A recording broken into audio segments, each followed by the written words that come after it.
right, so Fester just says to me, just moments ago, Fester says to me, I hope you're not starting the show too serious today. I would like to add an LY to that. Could you please say, I hope you're not starting the show too seriously today?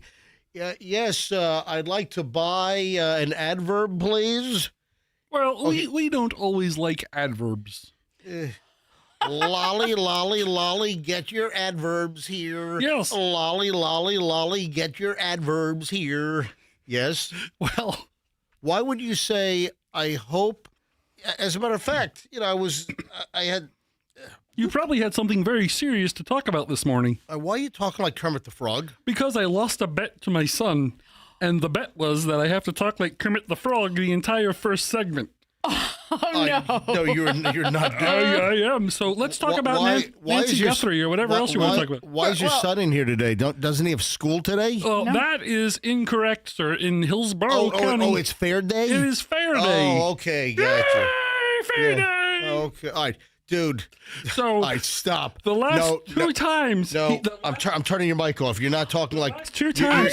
You're not talking like Kermit the Frog for the whole first segment. It's only the first segment. No. Help me pay the bet off. Now listen. The last two times Hudson was going to come in, I'd please... he overslept. First of all, it doesn't sound like Kermit the Frog. I know. Well, it does. It goes back and forth. It ebbs and flows. How does your 9-year-old kid oversleep? It's the parent's responsibility to make sure they're up and that they leave the house if you're trying to bring them into the studio. Listen, no, not when you're coming in. I'm like, hey, I'm going to wake you up one time.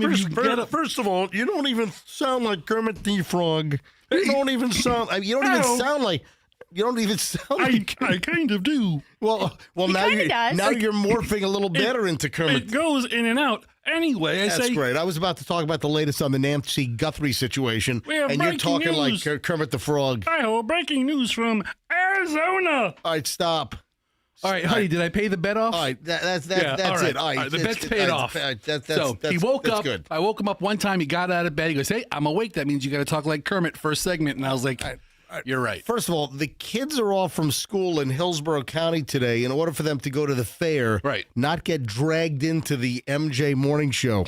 Listen, Otherwise, I would have taken a day off. Right. Listen, I have very little desire to work on days where Hillsborough County school's off. So, speaking of which, we got spring break coming up in a month. And hey, are we taking President's Day off? No. What? No, we never do. We're not taking President's. We will be here on President's Day, and I will use that day just like we were here for MLK. I typically do not take President's Day or MLK Day off, and I bank those 2 days as additional little bonus days off. I'll tell you this. With the state of affairs of this radio station and the lack of reliable equipment, you will have absolutely no support because everybody's taking a holiday. I just want you to be aware. Right. Whoever resets the phone system guess that what? has broken every day at 7:15. Yeah, that's right. Hold on. That's because... So, folks, our phone system seems to be going down at like 7:13 to 7:15, and then again at roughly 8:23 to 8:25. So that's been narrowed down as the time that our phone system takes a dump, and that's because of heavy call volume. So this is what it comes down to. In an effort to save 14 cents a month, Just about, yeah. in our phone system costs, we went with like the cheapest, crappiest, most, unreliable method to handle phones for a bunch of popular radio stations owned by this company, all in this building. And when we all made this move to this new digital IP-based phone system, it just can't handle the volume, and it just shuts down. And that's what's going on here. So now, it's the old adage, do it right the first time or pay quadruple to fix it the second time. And that's where we are now. Is that the old adage? Yeah. Because it sounded a little wordy. Something like that. Is it a stitch in time saves nine? No, listen, that could factor in as well. All right, but you know what I'm saying. Measure twice, cut once. Yes, Yeah, yeah. Okay, all right, good. All right, just making sure. What are you, a carpenter now? I don't know, but it makes sense. Measure twice, cut once. Hey, did Dave Wehrmuth ever say that? Our master carpenter friend, did he ever say measure twice, cut once? You ever hear him use that terminology? That sounds very familiar out of his mouth. Yes. Probably on the side of his truck. With him, it would be measure 5 times. Cut once. But my bigger point is on Monday, other than me, who Jizz. I love you, Right. and Andrew, who I think loves you, and Michelle, who proclaims that she loves you, you have nobody here. There's no support outside of the but three the of us. problem is that we should be okay. I want to. That's not the problem. What's the problem? The problem is we need phone goes down. First thing you say is The engineers are not here. They're at home. They're doing crap on their laptop. they're not picking up the phone on the personal day. Yeah, they're not picking up the phone. listen, I think Max made that clear when he said to you yesterday, it's not going to be a problem on Monday because that's a company holiday. What he's saying, what Max meant, Max is saying that if we're here Monday, is it this Monday's President's Day? All right, Yes. We're here, okay? We're doing a show. Sure, okay. So what Max was essentially saying is that we should not have a problem because we don't have 4 other radio stations that are going to be taxing the phone system and causing the thing to melt down and break. And the other part of that is that if the phone system breaks, you're going to have the problem because it's a company holiday. He's not answering your call. He did not say that. You're making that up. I feel like I kind of understood. Was that inferred? I think, yes. Thank you, Fester. I think it was inferred. It was not inferred. Was it inferred? Oh. Yes. Oh. Yeah, And Thank by you, the way, Kermit. Max the engineer. you better watch it with the fur because some crazed PETA wacko will throw a bucket of red paint on you. So maybe you shouldn't be inferred, okay? Because that really pisses PETA off. You tell Peter you're friends with a frog. Guess what? I'm going to tell PETA I'm going to eat those freaking frog legs. That's. I've never had frog legs. Oh, I've had frog legs. Yeah, frog delicious. I went to a Chinese buffet where they had the frog legs, and I'm like, it just didn't look that good. I don't know. It tastes like llama. Okay.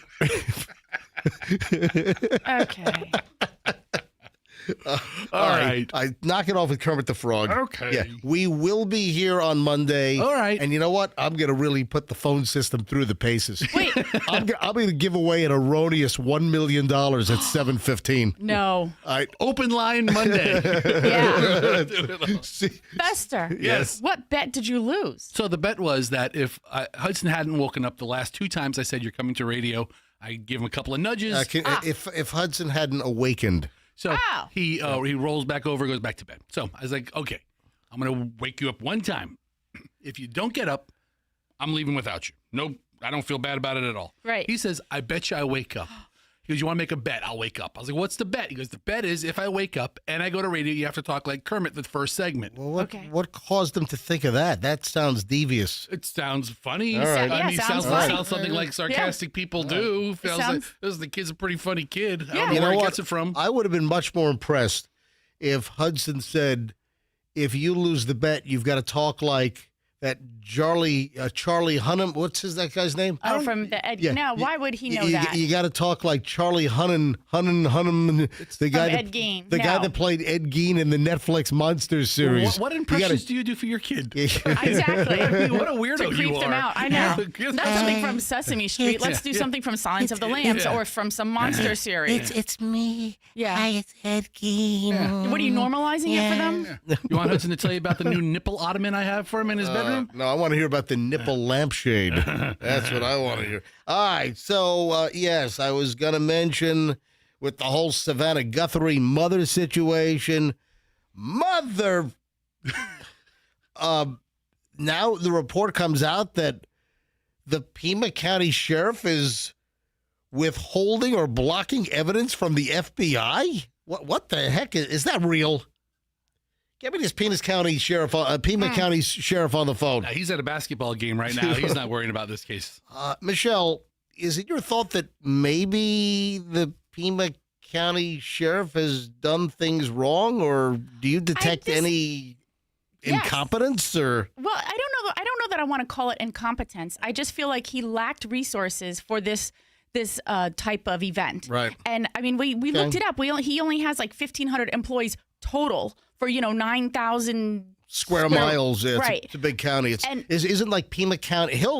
For instance, Hillsborough County is a big county. Right. But Pima County, didn't we say was like 6 times or 5 times bigger than even Hillsborough County? Yes. Now, granted, a lot of it is just like cactuses and tumbleweeds. But that's the thing. They had to do on foot search, initially from around her home to try to say, no, she's not in those shrubs. All right, let me tell you what I'll say, and then we'll pick this up later on because there is a pile. There was like a third note now or what is it, second ransom note, some kind of second communication to TMZ about the Bitcoin deal. That's come out. It just seems that a lot of things that are coming out now, like details, that this should have been done like 10 days ago. And certain attempts to get evidence, it seems like this should have been done a week or 10 days ago. So, all right, just getting rolling, folks. We are back in minutes. Do not miss 1 minute of the Friday the 13th version of the MJ Morning Show. Like yesterday, we've got some cloudy and fog.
At the MJ Morning Show, MJ Fester, Michelle, Fester's kid Hudson, also here, but not here right now. Well, was he wandering around just So his request was rummaging through people's desks? I told him Monday would be a good day. Oh, we're for hearing that. he picked the lock to Ron's office. Your kid is rummaging through scary Ron's office. All he has Our general manager. The only thing in his office is Yeah. broken phone contracts and talent contracts written on toilet paper. So Hudson's very impressed. He wants to see the old Q105 studio. Yeah. Oh. He's like, "Can I see the old studio?" And I was like, "Yeah, it's right down the hallway. Go check it out." Well, it's right behind me. I know, but he hasn't seen it. You're right. And He hasn't seen it. And it's- that studio now looks like a dwarf version of this studio. Oh, yeah, because that studio is half the size of this studio. Yeah. So and to him, it's interesting. Think about it. He saw it with all of the equipment in there, and I don't even know what's in there now because I haven't been that far down the hallway. they yanked out all the old crap, and Right. now the new furniture has gone in the old room, and our country station, Yes. who is in a temporary space right now, they're going to be moving to our old studio. That's the plan. That's the plan. I love plans. That's where things are headed. Hey, Fester, Yes. I've got an idea, but it's going to take a buy-in from you. Okay, what you got? I'm just saying. I want to present it to you later on. It's a little too early now, but I saw a story, and I didn't get to the item yesterday, but I'll bring it up today. Okay. And I'm just telling you, this is the way to get publicity. Yeah, I don't know if I trust you in publicity, but we'll see how it goes. So I have the way to get publicity. All right. So that is coming up. Great. A little later on. I'm going to float something by Fester and see if he's game for this. A couple of things of interest to me. Do you remember, of course, the Coldplay incident with the CEO and the HR director, and they're all snuggling? What was the huge word that, like, the New York Post was using for, 20 years, and now they don't use it anymore? Canoodling. Yeah. Yeah. You know what? You don't hear that much anymore. They went through a phase, where the celebrities seen and caught canoodling. Yeah. And I don't hear canoodle. Is that actually a word? Oh, I think it is. Michelle, look up I'm canoodling. looking it up. Yeah. Yeah, I think I've always heard it as a real word. Professor, go to the M-W talk. Go to the Merriam-Webster, which is m-w.com, and the Talking Dictionary, so we can hear if I'm pronouncing canoodling correctly. Do you have the definition of canoodling? Yes. Well, go ahead and give me the definition of canoodling on this Friday the 13th. Kiss. Wait a sec. What happened to my... Yeah, what happened to your sound effects? Hold on. Hold it. Now, I've got some... There's some hollow noise here. Now, yes. What's happening? Hang on. You better fix that, man. If we don't have our sound effect, it's going to be a very long show on this Friday the 13th. I think I have to refresh the echo machine. I'm on the floor on my knees. You don't need to talk like you have a disability by going, I'm on the floor. Just talk normally. I'm on my knees like Monica Lewinsky right Okay, now. that's not the case. That's what's that? No. Where are you going with a 30-year-old reference? Check. Oh, there we go. Look at that. I've self-corrected. I've self-fixed it. Canoodle. Oh, there we go. Canoodle. Canoodle's a real word. Oh, you know what? Canoodle. Oh, somebody ought to open up a pasta restaurant called... Canoodling. No, just Canoodle. Canoodling. Just Canoodle. Canoodling. No. Canoodle. No, the name of the restaurant is Canoodle. Canoodle. Yeah, there we go. Canoodle. Canoodle. Yeah, Canoodle. Oh, Canoodle. That's good. Canoodling. Pick the noodle you want at Canoodle. Yeah, it would be. Yeah. And it's like for lovers. Yeah. And they only have booths for two. No, they're only Canoodle. open on Valentine's Day. The Canoodle pasta restaurant is only open one day a Canoodle. year, and that's Valentine's Day. Canoodle. All right, so, Michelle, what's the definition of canoodle? Kiss and cuddle amorously. Oh, nice. All right, so I've had this actually for a couple of days, and I like the story.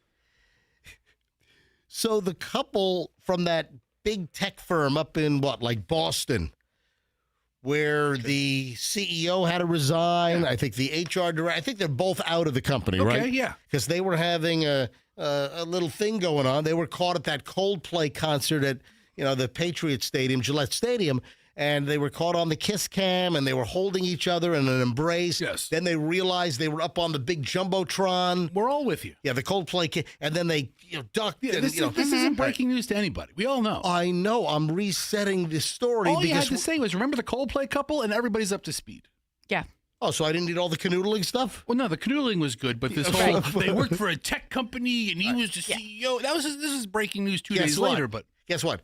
The HR executive, the Kristen Cabot lady, the 53-year-old mom of two, that was all intimate looking with the CEO of the company, she's now going on like some TED Talk tour. Right. I saw that. I mean, she knows. It's not technically TED Talk, but she's going on like the something similar. The speech circuit. She knows a thing or two about the power of social media and the internet essentially ruining a life. Right. Yeah. So she is apparently will share a keynote spot at PR Week's 2026 Crisis Comms Conference. So comms, short for communications and crisis management. So what? There's a whole industry. They have conventions on crisis management and crisis communications. There's conventions about everything. Of course there is. I know. I'm being somewhat rhetorical here. So tickets to the conference are $875 a pop. So she is going to be giving, I guess, a keynote speech, or she's one of the big speech givers at the crisis comms. Listen, she was in her own crisis, right? Yes. So she can speak from both perspectives. She was not somebody who just managed the crisis. Yes. She was the story of the crisis. Yes, I can't think of anybody better to tell other people this is what I did wrong. This is what I did right. This is my advice to you. All right, here's the deal. I was caught in the pants of my CEO, and we were then broadcast on the big jumbotron at a Coldplay concert. This is what went wrong. Yes, I unzipped his fly. But none of those things happened. I mean, they were not on the Kiss cam, but I'm guessing that these two, before the whole Gillette Stadium Coldplay situation, They deny it. Yeah, whatever. Okay, whatever. It's right. I saw that embrace. Mm-hmm. They were getting it on. Okay, it sounds like if they would have just stood there and waved to the camera, they would have been fine. Yes. Nothing. Chris Martin never would have said a thing. 10 people would have recognized So him. the Crisis Comms Conference is coming up on April 16th, and she is being touted as one of the big speakers. Her name is Kristen Cabot, the HR director, and that's part of the whole irony and the humor here is the HR director was involved in, hanky-panky and, activity at the office. I mean, come on, that's like the epitome of irony and hypocrisy. I'm on the Crisis Comms website, and they have a countdown clock. Countdown clock, yes. 62 days, 30 minutes, and 47 seconds. Please, 6 seconds. Please, now count it down. 43 seconds? Yep. 41 seconds. 62 days, 30 minutes, and 38 seconds? 38 seconds? Yes. 36, 35. So that's how many days it is to the Crisis Comms Conference. And where the hell is it? It's in Washington. Oh, it's in D.C.? It's Ronald Reagan Building and International Trade Center on Pennsylvania Avenue. Oh, yeah. What's the zip code there, Fester? It starts with a 2, doesn't it? Yeah, 20. It's right in front of you, dude. It's 20004. Yeah, the zip code is 20004. Tickets are $875. She's a keynote speaker. She's not just like having one of those little one-offs where you have the agenda for the day and she speaks for 20 minutes on a panel. She's not on a on a panel. So where you get to say like 3 things and right. And so her chat is going to be taking back the narrative. So taking back the narrative when you are now the butt of national jokes. There are 39 million memes that are floating around on all the social media platforms of you in the embrace of the CEO at the Coldplay concert. How do you take back that narrative? I think she's doing it. I think this is part of it. She just did this big. She did the interview back in December with the New York Times. Yeah, and she was on. She made a little bit of a publicity tour in December, right, November, right. December, end of the year. Right. I mean, she's definitely qualified to, take steps to take back the narrative and try to regain control of her, persona. And she definitely, she's qualified because she's an HR person. She made a mistake, and now she has to because she's unemployable. I think as an HR person for right now, right? You're unemployable. She's got to put some distance between, the event and then her next gig. But this is perfect for her. Tell you what. What? Ashley Madison. Or like Tinder should have hired her, like for a marketing campaign. That's what they should have done. I think that's the exact narrative she's going against. Yeah. So a standard ticket to the show is $875. Who's going to this? It's a one-day event. A one-day crisis communications seminar. Look, I think that things like this are going to happen, and people need to know how to manage it. Do you think she's going to have like a video screen behind her? Are they going to show the video? Is she going to open up with, I don't know. Big music comes on, and then because here's the thing: the video pops up of her being like, what is that? What do you call that? If he's all Embraced. embraced, Canoodling? Canoodling's the word. no. It's embrace. We've already said those. It's all spooning. They were kind of like stand-up spooning. Oh, all right. Okay. A stand-up spoon. But She was. You know what? KFC. She was sporked. Okay, no. She wishes. She was sporked. She was trying to get sporked. Listen, here's the thing: is that whenever you play the Coldplay music for, I don't know, like an intro or something, or hear it, on the radio otherwise, that's the first image that comes into my head now. It's like, oh my God, that Kiss Cam couple. All right, hang on. So there's an association there. Let me make this an easy edit.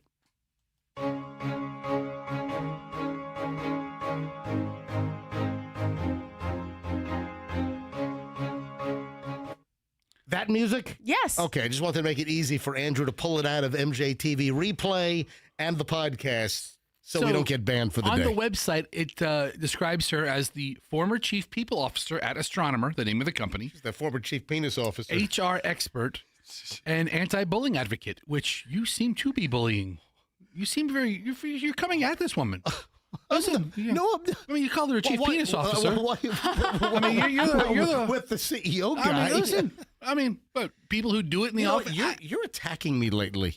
You're trying to drag me. You're trying to paint me in a bad light. You're worthy of it. I'm only I'm the mirror, dude. I'm turning into a mirror. Oh, no. You're like the mirror at the funhouse that makes you look all distorted and weird. And you're on the short one. I love you. Very good, Fester. One.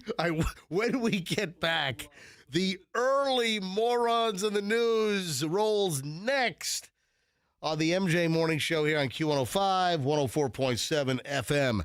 Ladies and gentlemen, it is almost here. Tomorrow is Valentine's Day. Guys, listen up.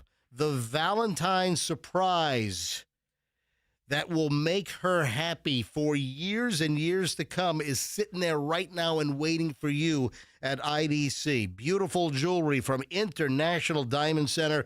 Valentine's Day is tomorrow. If you've procrastinated, hurry. The ultimate Valentine's bundle is at IDC.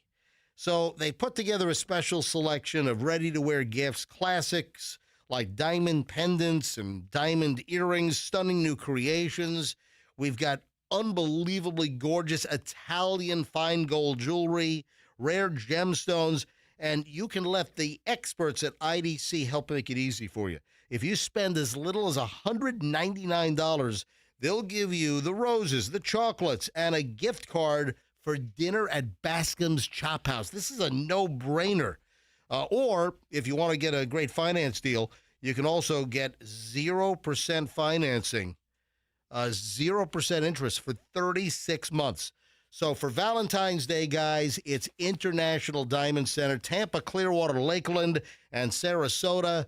And, of course, tell them that MJ sent you. Or how about doing a real bundle? You do the IDC thing and then clean the carpets. Yeah, check this out. Nothing says I love you like clean carpets. And for the month of February, you can get your carpets clean 20% off. I mean, this is a great deal. So with zero res carpet and air duct cleaning, the best here in Tampa Bay because of their process, I'll get to that in a second. Right now with zero res, 20% off all standard services when you mention me, MJ. So you go to ZeroResTampaBay.com.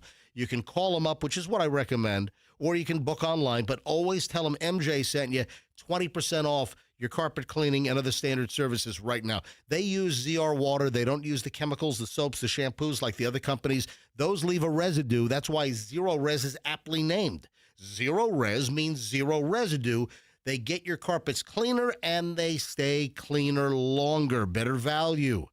20% off right now, ZeroResTampaBay.com, and tell them MJ sent you. 6:37, traffic's on. Morons in the news next. Once again this morning, a bit.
Morons of the news at 6:43.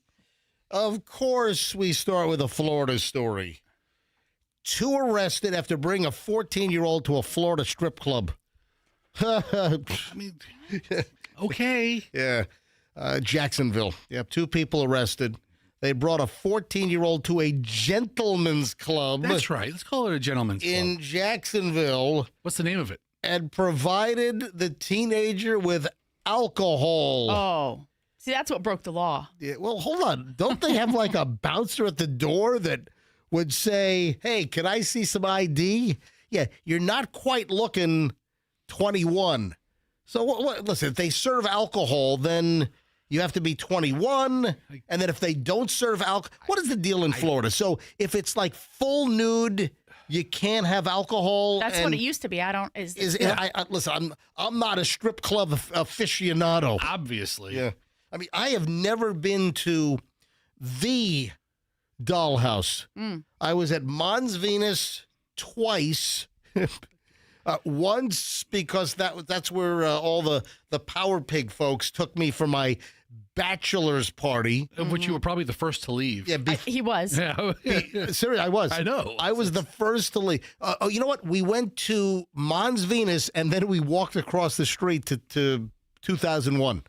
And that's the only time I've been to 2001, but I was at Mons Venus twice.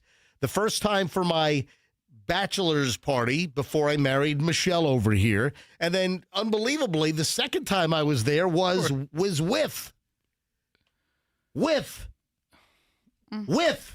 are you doing? With. Yeah. The second time I was there. I thought you were going to finish it. No, I was with. Yeah, me. Yeah, okay. With you, yes. I'm teeing you up. Oh, I'm. Yeah. Yes. Okay. You normally continue Michelle, talking. he was calling you to the stage. Yes. Oh. Coming up next. And now the lovely Michelle. All right, boys. Look at those legs. Get out your nice dollars. butt. No. Yeah. All right. So Michelle and I went Coming to the stage. when there was the whole 6-foot rule. Michelle was in law school, and that's when the whole 6-foot rule that all the customers had to stay 6 feet away from the dancers. That essentially, in theory, put the kibosh on the lap dance deal. But that was never enforced. Technically, I think it's still on the books, but it's not enforced. Is it? Yeah, I think it's still. I don't think it was ever repealed. I think it's still on the books after it was voted on at Tampa City Council, right? Anyway, so back to the strip club. I'm sorry, the Gentleman's Club in Jacksonville. The sheriff's office said a special assault unit with their detectives launched an investigation after they received a video on social media of a teenager inside a gentleman's club on Beach Boulevard. After an investigation, detectives determined that a man, Ricky Clark, 36, brought the 14-year-old into the club last April. So this is like a long investigation without the teenager's parents' knowledge. It always befuddles me why, you have a clear violation. What the hell could take 7 months to investigate? I mean, he's 15 now. So, okay, yeah. If it makes you feel any better about any of it. And then Clark's friend, Aylin Porhemza, 23, provided the teenager with multiple alcoholic drinks. Detectives continued to speak with witnesses. They built the case. Took them 7+ months to build the case. Well, they had a lot of witnesses to speak to. Yeah, I mean, these Jacksonville officers really wanted to talk to every person in the club. So They did. All the working girls. Why in the evenings, Why mostly. the hell? Hang on. Why the hell is the name of the strip club not mentioned here? I have it. Oh, you have it? What is it? Passions Gentlemen's Club. Passions, Gentlemen's Club. Yeah. Yeah. So. And I guess the lady friend there, the poor Hamza, yeah. she was the one who gave him the alcohol where he ended up throwing up in the car. And apparently he was in and out of consciousness. Oh, so they drugged the kid. Hold on. The bigger issue is not the strip club, is them drugging a kid or intoxicating him. I There's think you're video right. of it. I'm looking at video, still shots of this kid. The local Channel 8 story sucks. Okay. What are you reading from? Which First Coast News? Yeah, so that's a Jacksonville TV. You know, my first mistake going to Channel 8. All right, hang on a minute. Yeah, how many facts are they missing from their story? Let me just give you a little inside scoop here. Thank you for going to the Jacksonville source, First Coast News, which is a Jacksonville TV station. Generally speaking, when there's a story, you want to go to a local source for that story and not just like, our source for the story. I usually do. Okay. In this case, I didn't. And Tip for Todd. I got caught with my pants down at the Gentlemen's Club. You wish. Yeah, really, you wish. They have actual footage of the kid at the club. Oh, no. Well, I'm it's sure online still? They got to be blurring the kid's face out because the kid's 14 years old. The whole thing's blurred. All right, go ahead. The butt and the kid's face. Go ahead and roll it. Here we go. Hit it. Allegedly, it was a family member who brought them to the club. When I say them, it was him and his 19-year-old brother, allegedly. Why is my little homie turn like this? What you're looking at may look a lot like blurred blobs, but behind all that blurring, the video shows who we have been told is a 14-year-old boy throwing money at a dancing stripper here in Jacksonville. It just was so ridiculous to where, it was mind-bothering. A person close to the Hold on, did he say mind-bothering or mind-boggling? I love mind-boggling. Hold on, go back. What, That's a new word. What'd that guy say? Roll it. Let me hear it again. Hit it. Go. A person close to the family, who asked to remain anonymous, saw the video circulating online and immediately recognized the teenage boy and sent us the video. Anything could have happened at that place where he was at. He's only 14 years old, and he was there, with grown women, with drinks was going on, and how did he get in that place? Dude, you played the wrong. I don't know. Go back. Go back a little more. Go back a little more. All right, right there. Yeah, it may look a here we lot go. like blurred blobs, but behind all that blurring, the video shows who we have been told is a 14-year-old boy throwing money at a dancing stripper here in Jacksonville. It just was so ridiculous to where, it was mind-bothering. He says mind-bothering instead of mind-boggling. That's brilliant. I think it is. I think I'm mind-bothered much more than I'm mind-boggled. Like 10-1, I'm mind-bothered. That's great.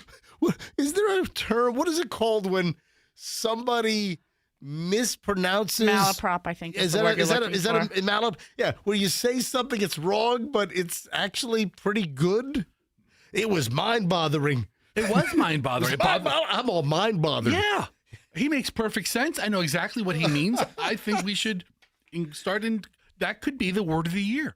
Mind-bothering. You know how the dictionaries every year has like word of the year? Yeah. Consider this one. Mind-bothering. Right, here's another one. This is another Florida story. How does a homeless guy live in a Florida fire station for a week before he was busted? Wearing the firefighters' clothes and everything. Sugarloaf Key, which that's one of the areas down in the Keys. All right, I will say a lot of these smaller fire departments are a volunteer. Yeah. So I mean, it's not like the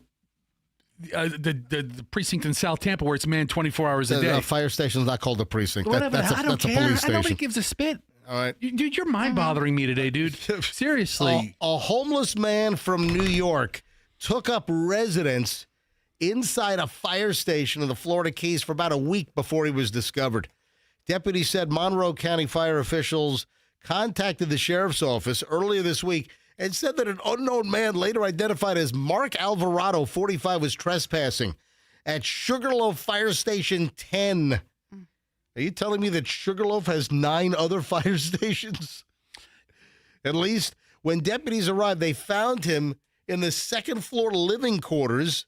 Alvarado told deputies he was homeless from New York. He added that he'd been staying at the station while making use of the building's water and electricity. Are you telling me that no other firefighters were in this place for a week? There were no calls for service? What? I mean, maybe nothing caught fire in Sugarloaf Key all week.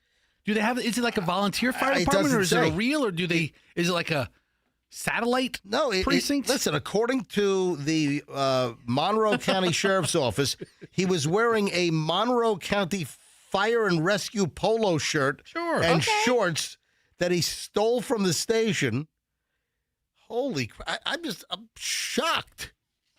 I mean, you're at a fire station for a week and nobody knows you're there, and you're putting on the firefighter's clothes? Maybe he was coming and going with the crew. They just, he had the clothes on. They just thought he was one of them on a different shift or something. This new guy looks pretty scruffy. Yeah. He's upstairs getting changed a lot. All right, something's wrong with this picture. That's crazy. Okay, this is nuts. 6:53 exactly at the MJ Morning Show. When we get back, 7 o'clock hour is on. Michelle, I've got a warning about your hair extensions when we get back. All right? Okay. You don't have hair extensions. I do not. Okay, I still have a warning about your hair extensions when we get back. All right, what else? Oh, guess what? There's a story I'm fascinated with. Yeah, the lady that tried to poison the husband, did poison the husband. I mean, killed the husband. I'm fascinated about this story. Hold on, and it's about to get interesting. We'll explain coming up. Michelle, don't get any ideas on this wife poisoning the husband story, okay? All right, all that next and a whole lot more. 7 o'clock hour straight ahead here on the MJ Morning Show on Q105. Hey, hurry up and take advantage of this amazing Banco deal before it goes away. So you have from now until March 14th to get free windows. What does that mean? If you would like to increase the curb appeal of your house, if you would like to look at an average return on investment of 194%, get rid of that junky, crappy, munged up dumpster fire of a garage door. You get a hold of my friends at Banco. You get a new garage door, and the windows are free. So typically, the windows are an upgrade. They're an option. They cost more. But right now at Banco, upgrade your new garage door with windows for free. Just choose any Clopay Premium Series insulated door, either sleek modern or any of the more classic designs. They got a whole palette for you to choose from. And when you do that, you get the windows for free. Banco, the best in garage doors in the Tampa Bay area. If you need service, broken spring, broken guide wire, tension wires, what they call, you want a new garage door opener, state-of-the-art app-controlled video, you go to Banco. BancoDoors.com and tell them that MJ sent you. So we used to endorse a company called Plan B Air Conditioning, and now I do not. I will not. I do declare I will not be endorsing Plan B Air Conditioning anymore on the MJ Morning Show, because I'm now endorsing Air Rescue. And no, I didn't switch sides. No, Plan B and Air Rescue, they were always sister companies, same ownership. But now they've consolidated. And listen, frankly, to be quite honest, they've chosen the better name. Air Rescue, already around in the Tampa Bay area for over 70 years. That's a long time. Great reputation. So now Plan B will be known as Air Rescue. AirRescue.com. Any air conditioning or heating problems, you want AirRescue.com. You mentioned me, MJ, get 10% off. There is 0% financing now on high SEER air conditioning units if you need a new system. It's airrescue.com. You don't pay the diagnostic fee if they're not there the exact time they say they're going to be there. 888-NEVER-WAIT is the phone number, or airrescue.com. Mention me, MJ, 10% off. Traffic's on. 7 o'clock hour, MJ Morning Show next. Keep in mind, it's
show. MJ, Fester, Michelle. Hey, are you familiar? I think we've talked about it, and I'm sure you were here. Are you familiar? And don't get any ideas on this, Michelle. Are you familiar with that? This is crazy. The woman that poisoned her husband, killed the husband, and then wrote a book on how to deal with grief. Yeah. From a children's perspective. It was like a kid's book. Mm-hmm. I mean, like, Daddy dies. How do you deal with the grief? And then it turns out that Mommy, who wrote the book, killed the husband by poisoning his drinks. And then the trial, is it, there's a trial, did the trial start this week or it starts next week, Michelle? No, jury selection has been completed. Okay, so when does the trial start? So they did jury selection this week. Man, this is nuts. This is also a cautionary tale in the fact that, you always, make sure that the chain of custody for your drink is well known in a bar. Ladies, women, please. How many times have we instilled this in Chloe, Michelle? Oh my gosh! Don't touch a drink after you've left it or you've taken your eyes off of it. Yeah, the whole shebang. Also, you got to keep your eyes on the bartender. You just got to be. You never know out there. Listen, most bartenders are 100% trustworthy, and a lot of times it's the bartender that keeps their eyes on some of the women in the bar. Has this happened in Utah? Yeah. So the Utah mom, who was accused of killing Daddy. This woman killed her husband with a laced Moscow mule. Hey, can you look up the recipe for a Moscow mule? I know it has to come in that weird copper cup. Yeah. Is that what it is? That's the Moscow mule, right? I've never had a Moscow mule. I'm very simple in my. I'll take an old fashioned. As far as a mixed drink goes, that's as far as I go. An old-fashioned, and typically I like my scotch, my whiskey, my bourbon, my rye neat, okay? So a Moscow Mule is 2 ounces of vodka, a little bit of lime juice, and some ginger beer. That's it? Yeah, that's it. In a copper cup? Oh, yeah. And then it comes in the copper. In the dimpled copper cup. Do you remember? Tasty. It looks like a copper golf ball. Do you remember bent into the shape of a cup? Yes. We had a story of bars that would have to put a $20 surcharge on your bill if you ordered the Moscow Mule because so many people were stealing the cup? No. Yeah. Stealing the copper mug? You get a copper mug, you're like, I'm taking this. Give me a regular glass. Who cares? So this woman laced her husband's Moscow Mule with fentanyl, killed him, and then wrote a children's book on how to grieve. What the? I mean, you want to talk about devious and sick. Huh. Wow. It's going to trial now. Man, this is just a fascinating case. Trial starts on the 23rd, and it's expected to last a little over a month. Wait, but jury selection already happened?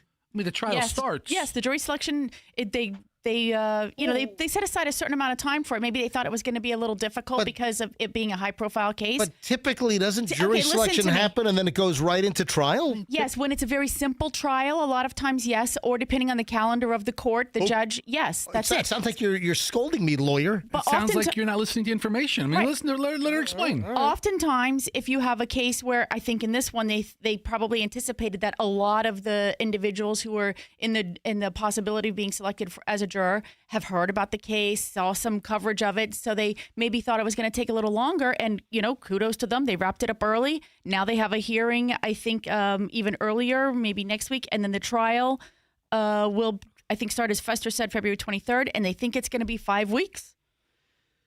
That's a long trial, right? Corey Richens. She got a life insurance policy like a month beforehand. And then, can you imagine the balls? You kill your husband with a fentanyl-laced drink, and then you write a children's book on how to deal with the grief of losing your daddy? Wow. I mean, that is psychopath. That is maniacal. If you get caught. Otherwise, it's very well thought out. And it's a bestseller. I mean, yes. And it's right there. It's front and center. You know what? She could do a reading in the children's section at Barnes & Noble. It was in the staff picks section. I always look at the staff picks. Really? Every time I go to a bookstore, I go, well, what's the staff reading? And I look at the staff picks, and this was one of them. Corey Richens, a 35-year-old woman who I guess was involved in flipping homes, would buy homes, fix them up, and flip the home, killed her husband, Eric Richens, with the poison drink that contained 5 times the lethal amount of fentanyl based on his body weight and all that stuff. And, of course, fentanyl is described as what, Fester? What is the category that we put fentanyl in? Is it an opiate? A drug? Well, I don't know. Well, you're close. Okay. Is it a natural opioid or is it a abnormal? What? Synthetic. Okay. So, yeah, fentanyl's a synthetic opioid. Listen, when I take pharmaceutical class 101, I'll be on the test. But wait a sec. So this woman is such a maniacal wacko. First tried to kill him with a fentanyl-laced sandwich. That didn't work. Oh, you didn't know this? She tried to kill him first with a fentanyl-laced hammy sandwich. And I don't know what this. It was some kind. I don't know exactly what sandwich it was. It was a Monte Cristo. Yeah, it was. So what did she do? Like crush up the pill and then put it in the mayonnaise or something? Yeah, that's what it was. Yeah, it was walking around like she's Meal Diamond in a Super Bowl commercial, just squirting Hellmann's on everybody's sandwich. Yeah, weeks before sweet sandwich time. More like more like killer sandwich time. I mean, so weeks before she was successful in killing him with the fentanyl-laced Moscow Mule drink, tried to put fentanyl in a sandwich, and that didn't work. Holy crap. So he had a big life insurance policy. Is she saying she's not guilty? That's why they're at trial, right? She pleaded not guilty. Okay, I'm just making sure. Right. So here's what the prosecutors are saying. This is out in Utah. So they're saying that her house flipping real estate business was not doing well. No. That she was in the red, right? And that the motivation to kill the husband was to cash in on his life insurance policy. He had a big life insurance. Altogether, they're saying that she stood to inherit the estate of about $3.6 million. Oh, man. So that's the motive. Always got to look for the motive. That's the motive. That's a funny amount of money right there. Yeah. Oh, wait a minute. It gets better. There was also a claim that she was having a sexual affair with the handyman that was fixing up her homes that she was trying to flip. Yeah. This has everything. Got Schneider with the tool belt on. And right. Just come in the room with the belt on. That's not the hammer going bang. Nope. Oh, my God. So, and then she went on to publish an illustrated book for kids called Are You With Me? A year after the husband died of the fentanyl overdose. And then this is nuts. I've seen the video. Then she goes on a local TV morning show. You know how locally here in Tampa, here in the Tampa, you have the local TV stations. And before NBC goes to the Today Show, you have the local show on Channel 10 before they go to Gayle King and the CBS morning show. They've got the local show. Fox 13, which doesn't go to a Today Show or Good Morning America, like Channel 28. Yeah. Channel 28, our news and weather partner with Dennis Phillips, who doesn't do the morning show. But, before they go to Good Morning America with George Stephanopoulos and Robin Roberts, they've got the local show. So this woman goes on one of the local shows in Salt Lake City, and she's promoting the book that she wrote about dealing with grief after she killed her husband with fentanyl. All right, so she was finally arrested in May of 2023, and then prosecutors hit her with another 26 charges last year. Financial crimes leading up to the murder. Anyway. Man, Utah's a crazy state. Man, there's some crazy stuff. Listen, Florida's crazier. No, but but pound for pound, we're crazier than Utah. Nobody's crazier than Florida. However, for a state that I've always kind of associated with, a bunch of stodgy Mormons. This is what's great. she went on, like some of the TV stations have those segments, the good news. Yeah. What's right about Tampa Bay. You have all the bad news, and then you've got the happy, cheery segment. Here's what's good about Tampa Bay. Well, out in Utah, she went on a local TV segment, and they called it Good Things Utah. Yeah. She's pushing the book, and she murders her husband with the fentanyl, writes the book. And then she's on the Good Things Utah segment. I want to see that. I want to go back and watch that interview. You know what? I saw an excerpt. See if you can find it. I'm sure it's on YouTube. I saw the segment, or I saw parts of this like a year ago, maybe. But the reason why I'm bringing this case back up is the trial's starting very, very shortly. But that's just nuts. Yeah, the book was on sale for $14.99. Oh, what a deal. Amazon took it off the sale list. Oh, no. After she was arrested for killing her husband. That's when I want to buy the book. Yeah, it's probably a collector's item now. Still available like at Barnes & Noble? So the book was described as a must-read for any child who has experienced the pain of loss and for parents who want to provide their children with the emotional support that they need to heal and grow. So here, they had young kids. She writes the book, but it turns, you know what? She needs to write a second book. When Mommy Kills Daddy. Yeah. I'd buy that one too. Would you go to the autograph session? You know what? I mean, it depends how long the line is. I haven't waited for an author to sign a book in quite a while. Oh, my God. I mean, what a nutso story.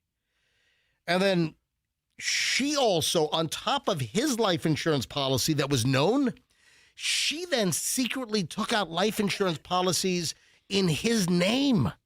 Yeah. But any life insurance policy that I ever had of value, I had to get a blood test, so they could make sure that I wasn't already sick with something. And I don't know. Some of these new companies, they Right. you like, Big Lou, you're approved in 10 minutes. Or the guy that took Alex Trebek's place on TV commercials. Ken Jennings does insurance commercials now? No. It's Jonathan. Remember Jonathan? And he's pitching some life insurance policy. Who's the guy from Penn? And he's like, the 3 Ps of insurance. That's him. Price. Yeah, that's that guy. That's Jonathan. That's the guy that took the place of Alex Trebek when he died.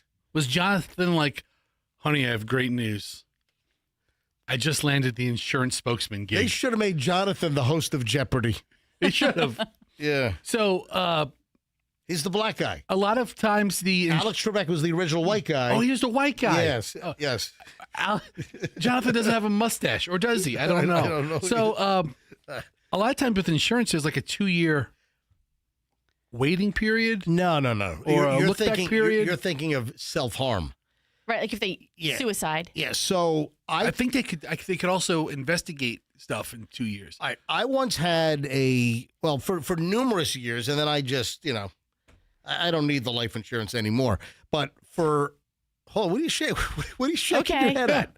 Why are you shaking your head? Your financial planner says carry the $1 million life insurance in case something happens. Now you have $1 million. You don't need to carry the insurance anymore. That's the way it goes. So simple financial planning 101. Yeah, because as I got older, it was reasonable. For about 20 years, seriously, for 20 years, when Chloe was first born, I got a life insurance policy, and I had a $3 million policy.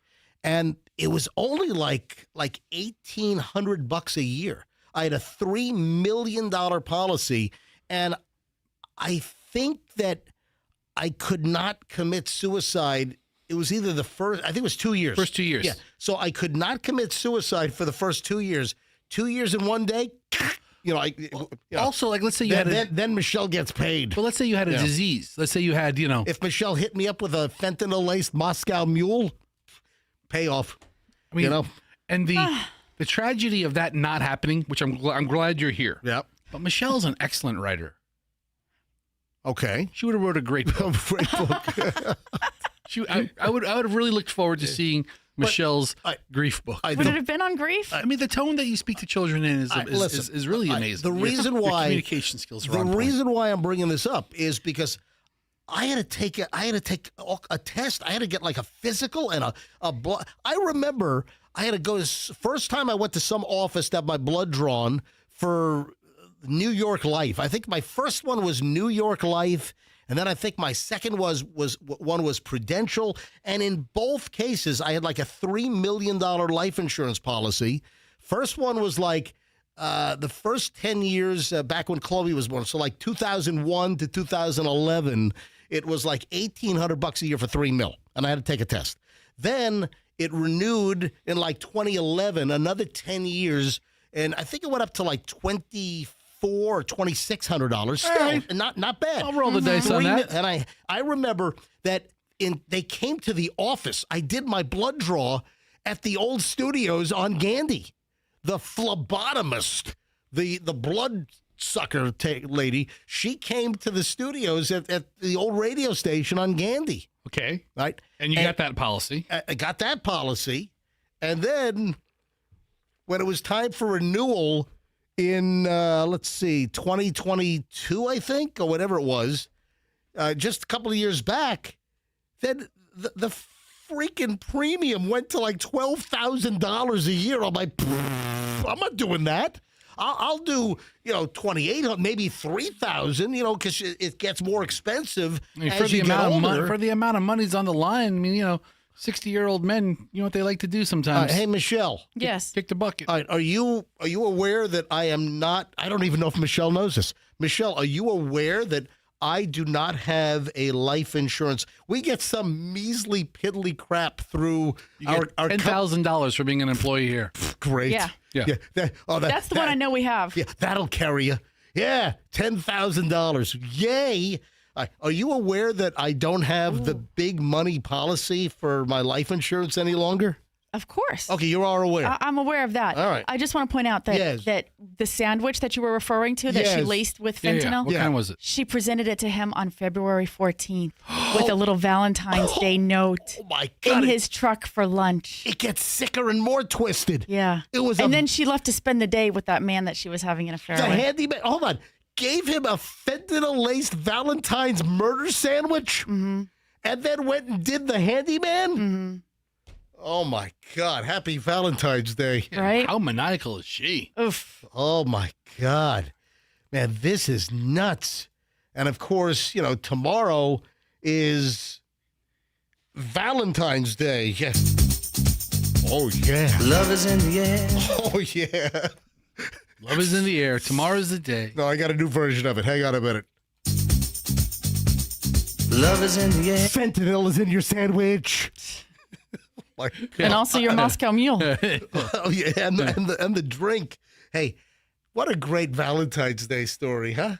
That's beautiful. I love love. This is kind of like a PSA. Like, do not do this. If you're thinking of this, you're going to get caught. Yeah. Okay, people? Oh, my God. What a crazy story. Oh, you want to hear something crazy? This is great, but it's crazy. It's great, but it's crazy.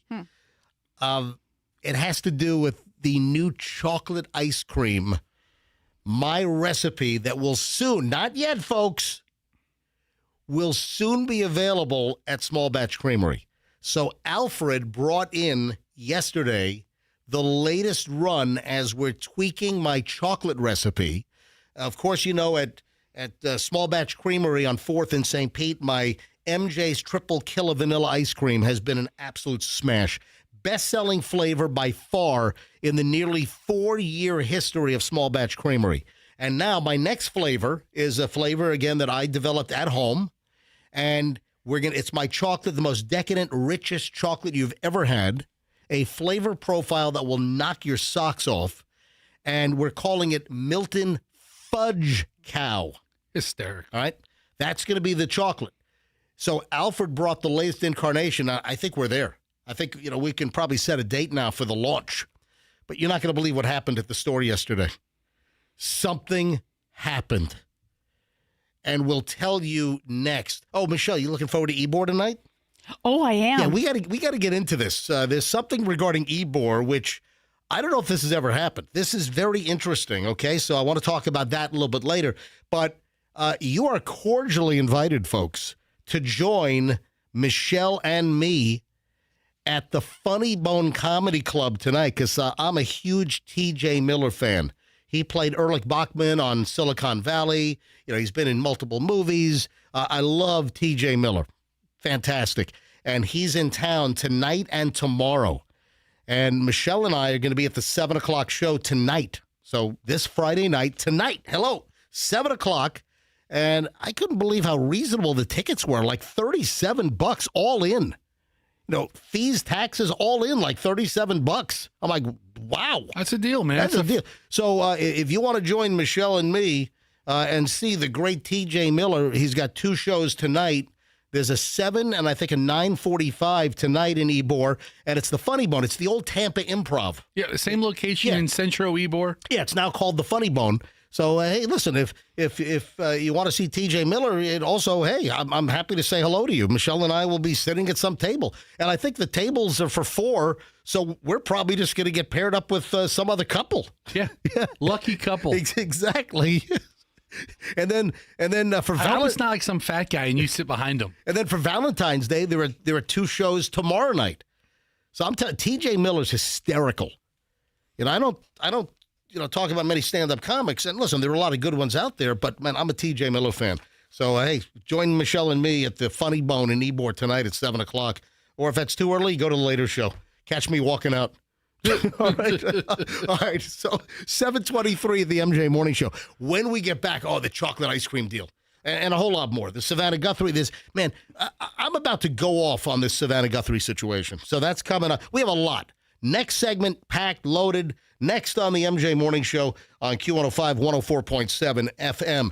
Your move can be smooth if you call 2 college brothers. Listen, I'm going to tell you right now, there are a lot of crappy moving companies out there. If you're looking for a great move, or, you know what? Friends don't let friends hire Dumpster Fire Movers Incorporated.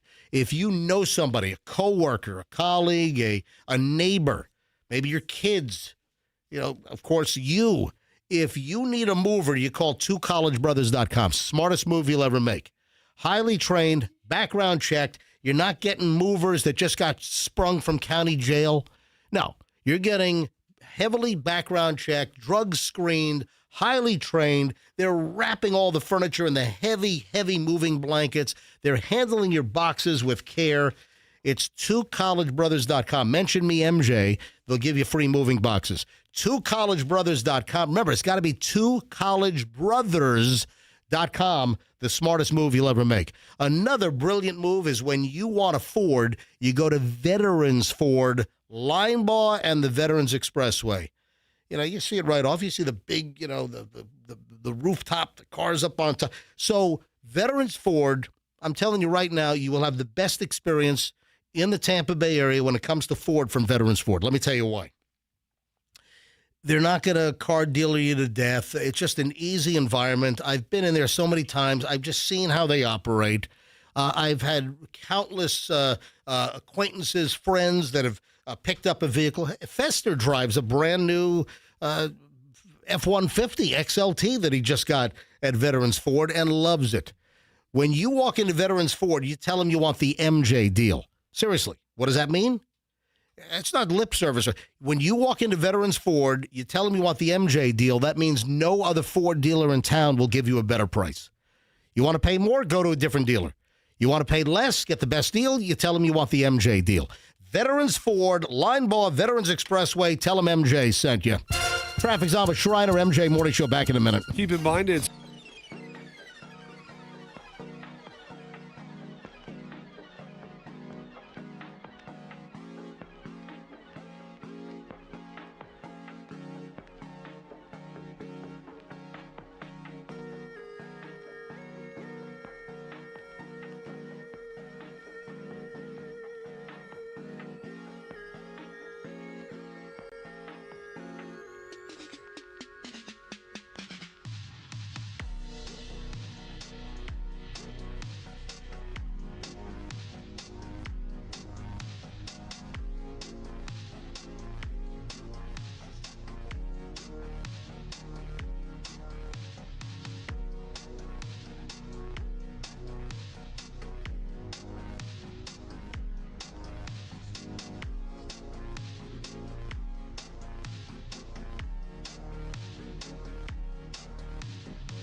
Jay, you didn't start MJTV. How do you? Okay. I guess I'm calling you in, but you prioritize. If you're an airplane pilot, you want to crash the plane.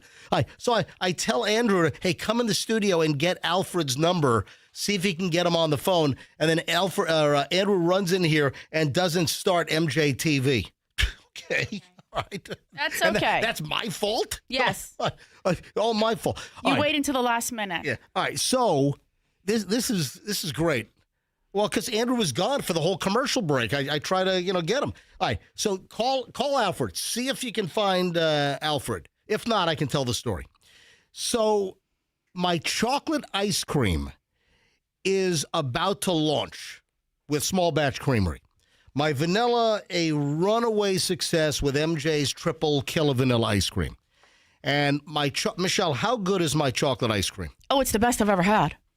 That's my wife. Yeah. And my wife I'm very critical of ice cream, chocolate ice cream, and you. Michelle looks for any reason to cut me down. No, that's not true. That's not true.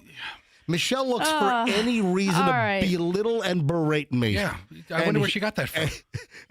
And here Michelle says, Michelle says that my vanilla ice cream is fantastic and my chocolate is what? The best you've ever had. It's the best. It's a very rich chocolate. Dude, Didn't you love it yesterday? Wasn't it so good? Is it dark chocolate? Yeah, it's a dark. Yes, yes, it's a dark chocolate. Okay, all right, but it is just flavor punch you in the face good. And what's interesting, if you missed this, Alfred, who owns Small Batch Creamery, he came in late in the show yesterday with a couple of pints, the latest run. In order to get it right, he went to an ice cream scientist, like a doctor, like a PhD. He's the professor. Yeah, on the pint that I had, it said Professor. Was it Professor Goff? Goff, yeah, something like a Goff guy. So there's a professor that is like this ice cream scientist expert. And what the deal is that I make my recipe at home in my small ice cream maker. When you then take my recipe and then try to make it in the big commercial ice cream machine, it changes because, there's a little more air. It expands it. So the professor had to take my recipe and then with the specific machines that Alfred, the owner of Small Batch Creamery, uses, he had to then modify the recipe so it had the exact same flavor profile as what I make at home.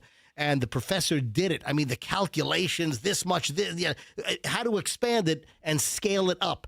And Alfred brought in, we've been through 7 or 8 iterations now. And I'm like, nope, not it. Nope, not it. Nope, not it. Nope, not it. But yesterday. Nope, not. Yesterday, Alfred brings in the latest after the scientist got involved. And boom, it is spot on. Now, this is you ready for the funny thing? So, folks, don't go to Small Batch yet asking for MJ's chocolate, which is going to be called Milton Fudge Cow. Get it? I get Milton Fudge Cow. Yeah, for those that don't know, Milton Fudge Cow was my annoying, cranky old man, crank call voice guy for years. And, I think it's genius. Yeah, Milton Fudge Cow. So listen to this. Alfred calls me yesterday, sends me a picture. Some crazed maniac was at the front door of the ice cream shop yesterday, half an hour before he opens. Michelle, look up, what time does he open? Does he open at Is it noon? 11? 12:30, 1 o'clock? No, it's not that early. So look it up, though. Give me the hours when they open. So this guy, what are the hours? Scroll up. Hit the arrow. Hit the down arrow. So today it's 12 noon. Yesterday was Thursday. 1 o'clock. Yeah. So this guy's there around 12:30. Yesterday they opened at 1. Today they open at noon. Yeah, Monday through Thursday it's 1 o'clock. And then Friday and the weekend. Friday, Saturday, Sunday, it's 12 noon. So this guy is there half an hour before they open. And He wants 3 pints of the MJ triple killer vanilla ice cream. Oh. Yeah. So he's there. He's bang. The doors are locked. Yeah, I mean, the team's in the back. They're making ice cream. They're getting ready for the day. And this guy is like, bam, bam, bam, bam. Guy's banging on the door. And Alfred says, yeah, we're closed. We're open in half an hour. He said, no, I need 3 pints right now. yeah, about to say he's probably. You say he drove from far away. I don't know. I didn't say that. Okay, I thought you said you're hearing voices in your head. I don't know where the guy came from. All I know is this maniac's in the parking lot banging on Alfred's ice cream store door, demanding 3 pints. And Alfred, we're closed. We open in half an hour. Probably would have shot him. Oh my God! I mean, he's lucky. The dude keeps banging. Right? The dude keeps banging. And then Alfred finally says, okay, fine, I'll sell you the 3 pints. Wait a minute, it gets better. Alfred sells the guy the 3 pints, lets him into the store. Then the guy says, this is a robbery. No. Stop it. Everybody on the ground. Cancel. Put the brownies in the bag. Listen. If you're robbing an ice cream store, you got problems. That's some really... Because first of all, the bulk of the transactions are credit or debit. Yeah, exactly. Yeah. So it gets better. So Alfred accommodated, sold him 3 pints of my MJ's triple killer vanilla ice cream, the best vanilla you've ever had in your life. Then get a load of this. After he pays, gets the ice cream, the guy says, I want to try some of MJ's chocolate. And Alfred says, it's not for sale yet. The guy says, I know you have some because I heard you on the show today. That's the robbery, dude. Yeah. That's a robbery. This is an ice cream robbery. Give me the flavor. I don't have it. I know you have it. I heard you talk about it. You have it. Yeah. The guy was listening yesterday. Don't mess with me, old man. The dude says, I'm not leaving until I can taste MJ's new chocolate. And Alfred's like, well, it's not for sale yet. Did the man have a weapon? He did. He had a spork. I heard. Yeah, I'll stab you with this, you son of a gun. He had the white plastic spoon, and the guy wouldn't leave the store. The guy says, I'm not leaving. I know you have the samples because I just heard you earlier on the show bringing the latest batch in for MJ, Michelle, and Fester to taste.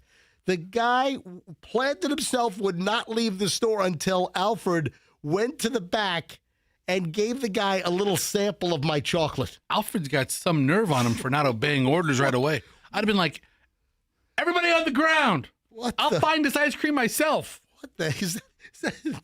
I mean, it's great having great fans. Don't harass. Listen, hold on. Don't harass Alfred. Yeah. He's an old man. I don't need him getting startled. Yeah, because we haven't finished the chocolate ice cream recipe yet. So, folks, it's coming soon. Michelle, do we need to do a little? I want to know. I know what I think. Do you think it's the first time I went back for seconds? Do you think I think it's there. I think it's there. Yeah, I mean, maybe one more taste test just to make sure, like that we weren't just like so excited and haven't had it in a while. So I will sell no ice cream before it's time. So, yeah, but it's close. I'm pretty sure we can launch this toward the end of February. So the chocolate is going to launch soon. Okay, that sounds great. At Small Batch Creamery. So I'm all for it. I'm telling you right now, Alfred is going to put his foot down. Don't try to strong arm him into a taste. All right? Do not.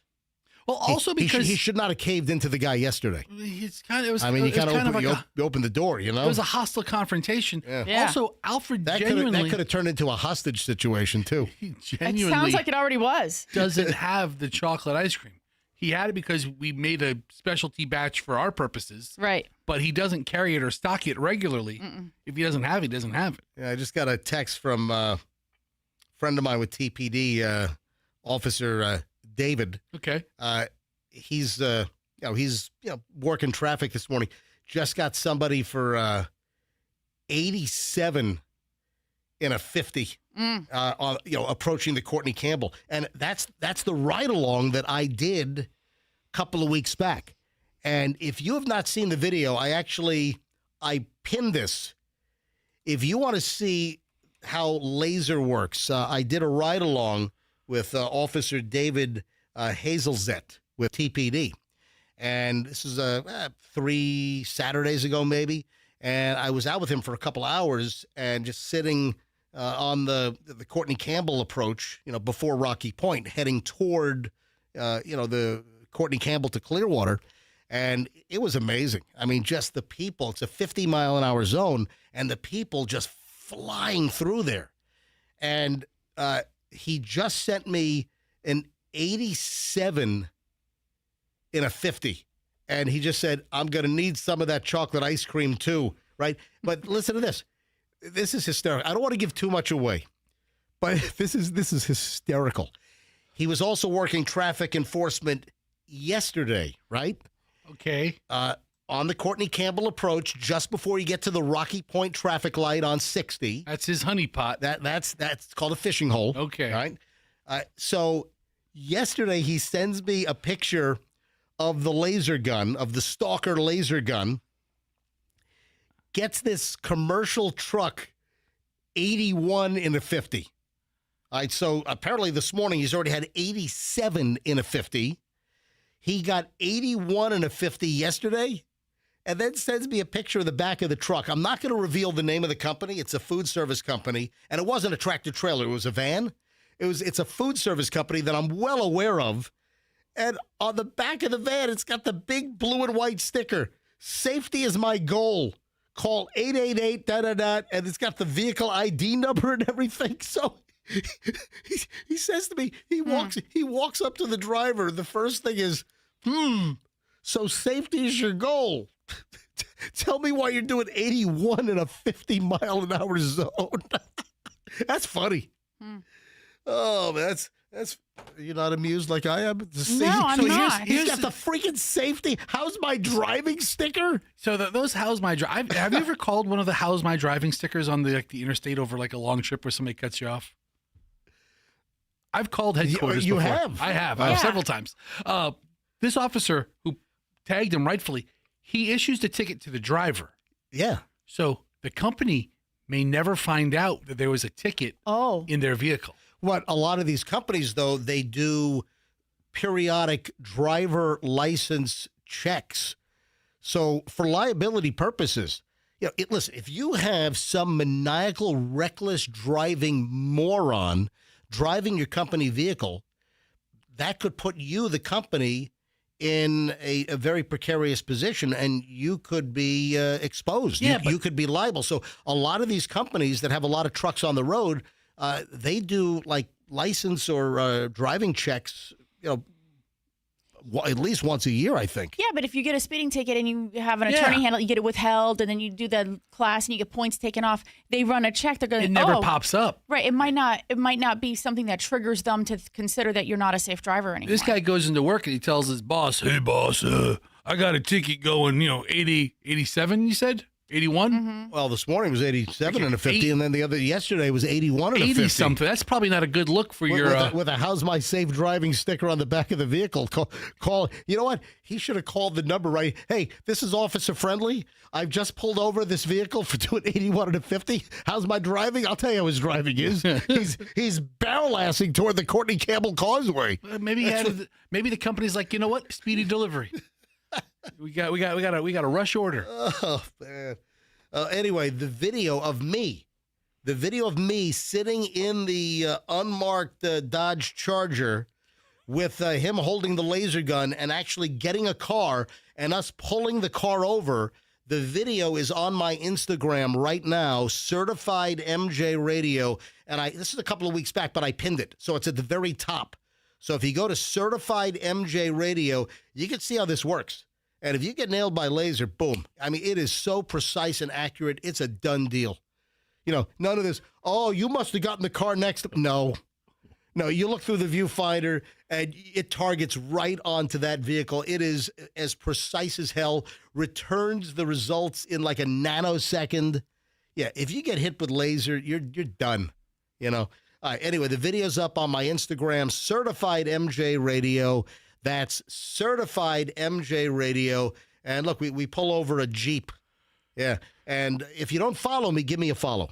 Because I'd love to get just one new follower today. So if you don't follow me on Instagram, follow me now. certified MJ Radio, just one. I'm at like 27,600 followers. We're all really proud of you. Well, hold on a minute. I'm trying to get to 30,000. I'm about to launch the MJ 30,000. Oh, well, yeah. This one a day racket isn't going to cut it if that's what you're trying to do. One a day, it means that I'll get there in like 2,400 days. All right? 2,000, if one a day, I'll get to 30,000 in 2,400 days. I've already calculated. It's very easy math. Like 8 years. It's be a while. Oh, man. Wow. I mean, the chocolate ice cream thing. People are coming out of the wood. Oh, you know who hit me up yesterday? Rick. My landscape lighting guy. Oh, okay. So Rick's like, I'm coming over to get some of the chocolate ice cream. I mean, all these folks are coming out of the woodwork. It's like I think the chocolate ice cream could be even bigger than the vanilla ice cream.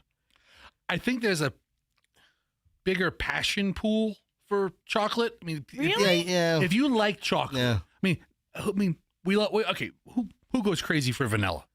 I mean, it's a really good. I do because a good ice cream shop has to do a good vanilla. Right. So that's one of the first. Like when I get a pizza, I always get a plain cheese pizza. That's my template. That's my my litmus test.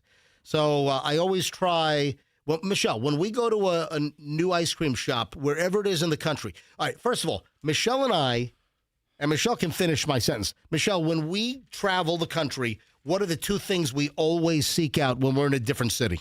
Pork chops and mashed potatoes. We stop it. Being a wise ass. I love pork chops. What do we always? Pizza and ice cream everywhere. We have to find good ice cream and good pizza, and sometimes we go to places where it doesn't exist. But I always try the vanilla first because that tells the story on whether an ice cream shop is good. Anyway, so Rick's my landscape lighting guy who is the best. He owns a place called Avanti. Outdoor lighting. So if you need outdoor lighting, like landscape lighting, dude's the best. He's telling me if I give him an early pint of the chocolate ice cream, he'll do a free checkup for me. What? He'll do where they make sure all the lights are working and everything and all the wires are connected right. I don't know. Sounds like he's putting you together on that one. He'll do a free maintenance check for me if I give him a early pint of MJ's Milton Fudge Cow ice cream. Give me a free pint and I'll come to your house and find all the broken things I can charge you for to fix. Oh, yeah. That's what he's putting you together on. Hey, you know what I teased and didn't pay off? What? Michelle, you better yank those hair extensions out like a fight with Shanae. All right? So now hair extensions, there was an analysis and there's an urgent warning that hair extensions, new analysis reveals they contain dozens of cancer-causing chemicals. Yes. What the hell? Loved by celebrities, Elle McPherson, Ivanka Trump, Taylor Swift.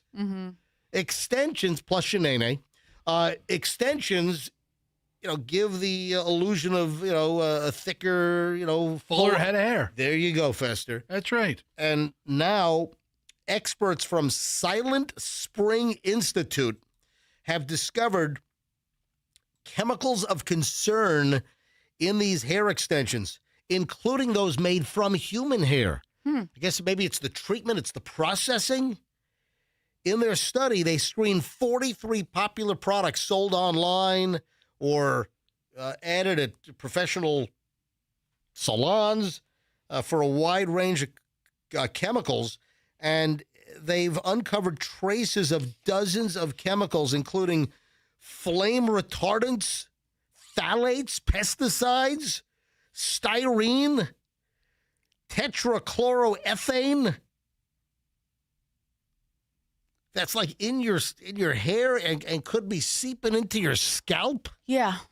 No, you really shouldn't be doing those extensions anyway. I asked my guy about it one time before when I was... Why would you want extensions? Well, one time I was like, maybe I just want to have a little bit longer hair, a little quicker than it grows. And so I asked him about it. He was like, we are not doing that to your hair. It destroys your hair. They have to clip it on somehow. And it Don't they glue it in? Yeah, like he refused. He was like, don't even talk to me about it. You're not doing it. And I was like, okay. So your hair guy refused.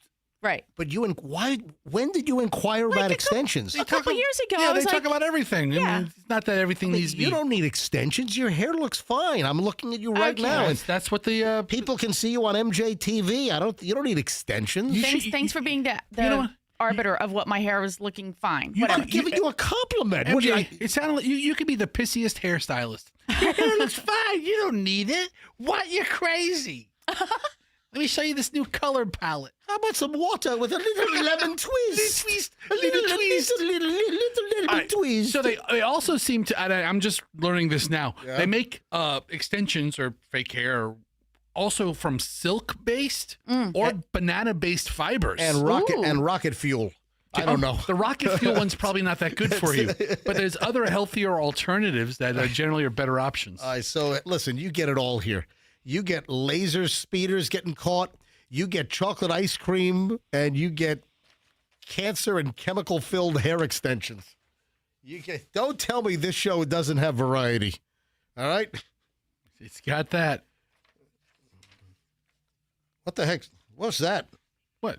What did I do? Did you hear something? Did something go wrong? Or did it go right and surprise you? Hold on a sec. Hey, Are we off the air? What? Something? What? Can you verbalize what's happening? I know. What's going on? I hear myself in my headphones. Holy crap! Does your headphone receiver not work? Hang on. We don't know what you're doing. You're just pressing buttons and stuttering. No. I just some button got hit and I couldn't hear anything. I was hearing. I pushed some button and I was hearing something else. Well, we don't have. All right. I can hear myself in my headphones. All right, so when I was stuttering like a moron just now, you were hearing yourselves? Yeah. And you going like this. Wait. No. Suddenly I was getting like a TV commercial in my head. No. Yeah. I must have pushed some stupid button or something. All right. So Valentine's Day's tomorrow. Hey, are you guys going to do your tradition? Third year in a row? We're doing nothing. Well, hold on. What's our tradition? Don't you go to Olive Garden? Oh, yeah. Yeah, I mean, the first year your mother gave you a gift card and you went kind of like, tongue in cheek. Oh, dude. But then you went last year. Hold on. We forgot about that. Oh. Yeah, we forgot about Michelle, did you forget about the Olive Garden Valentine's tradition? I did, because we didn't get a gift card, so we just kind of... No, we didn't get a gift card last year. I thought we did. We still went last year. I thought...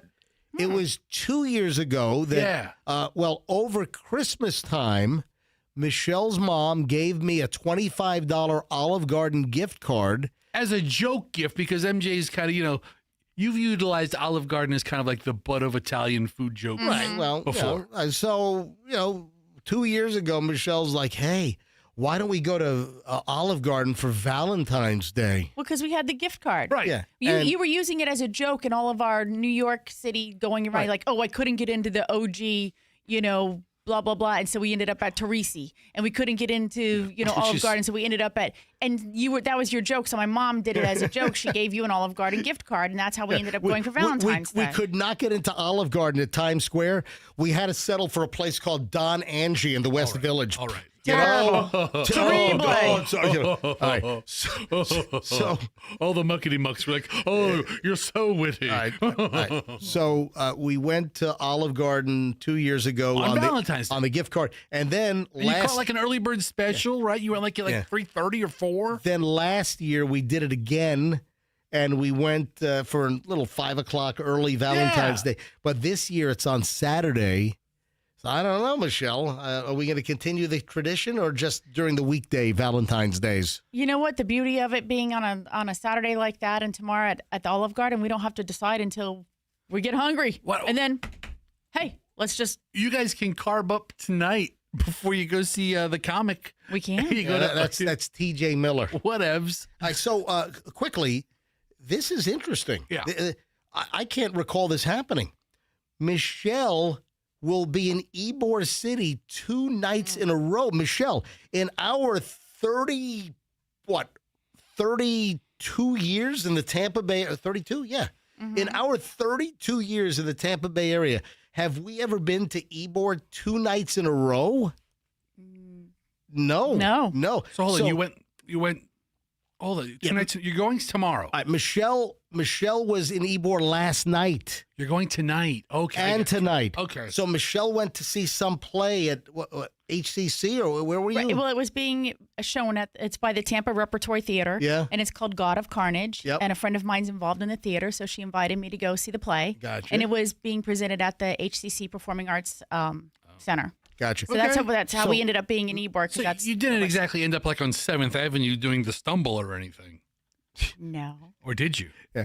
Maybe after the show, did you get a little tanked up? No, they came home after the show, but they got liquored up before the show. Yeah. Yeah. All right. So Michelle was in Ybor last night, and now Michelle and I are going back to Ybor tonight for the 7 o'clock show for TJ Miller at the old Tampa Improv, which is now called the Funny Bone.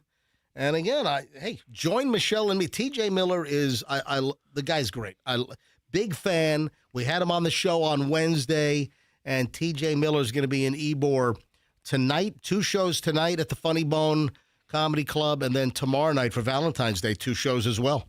So, hey, if you want to join Michelle and me, we'll be at the 7 o'clock show. Just go to funnybone.com and bought. What was that, Andrew? Oh, that's right. Yeah. So tomorrow night is the Santiago. It's the night parade. Night parade through Ybor. Tomorrow's the night parade. So plan accordingly.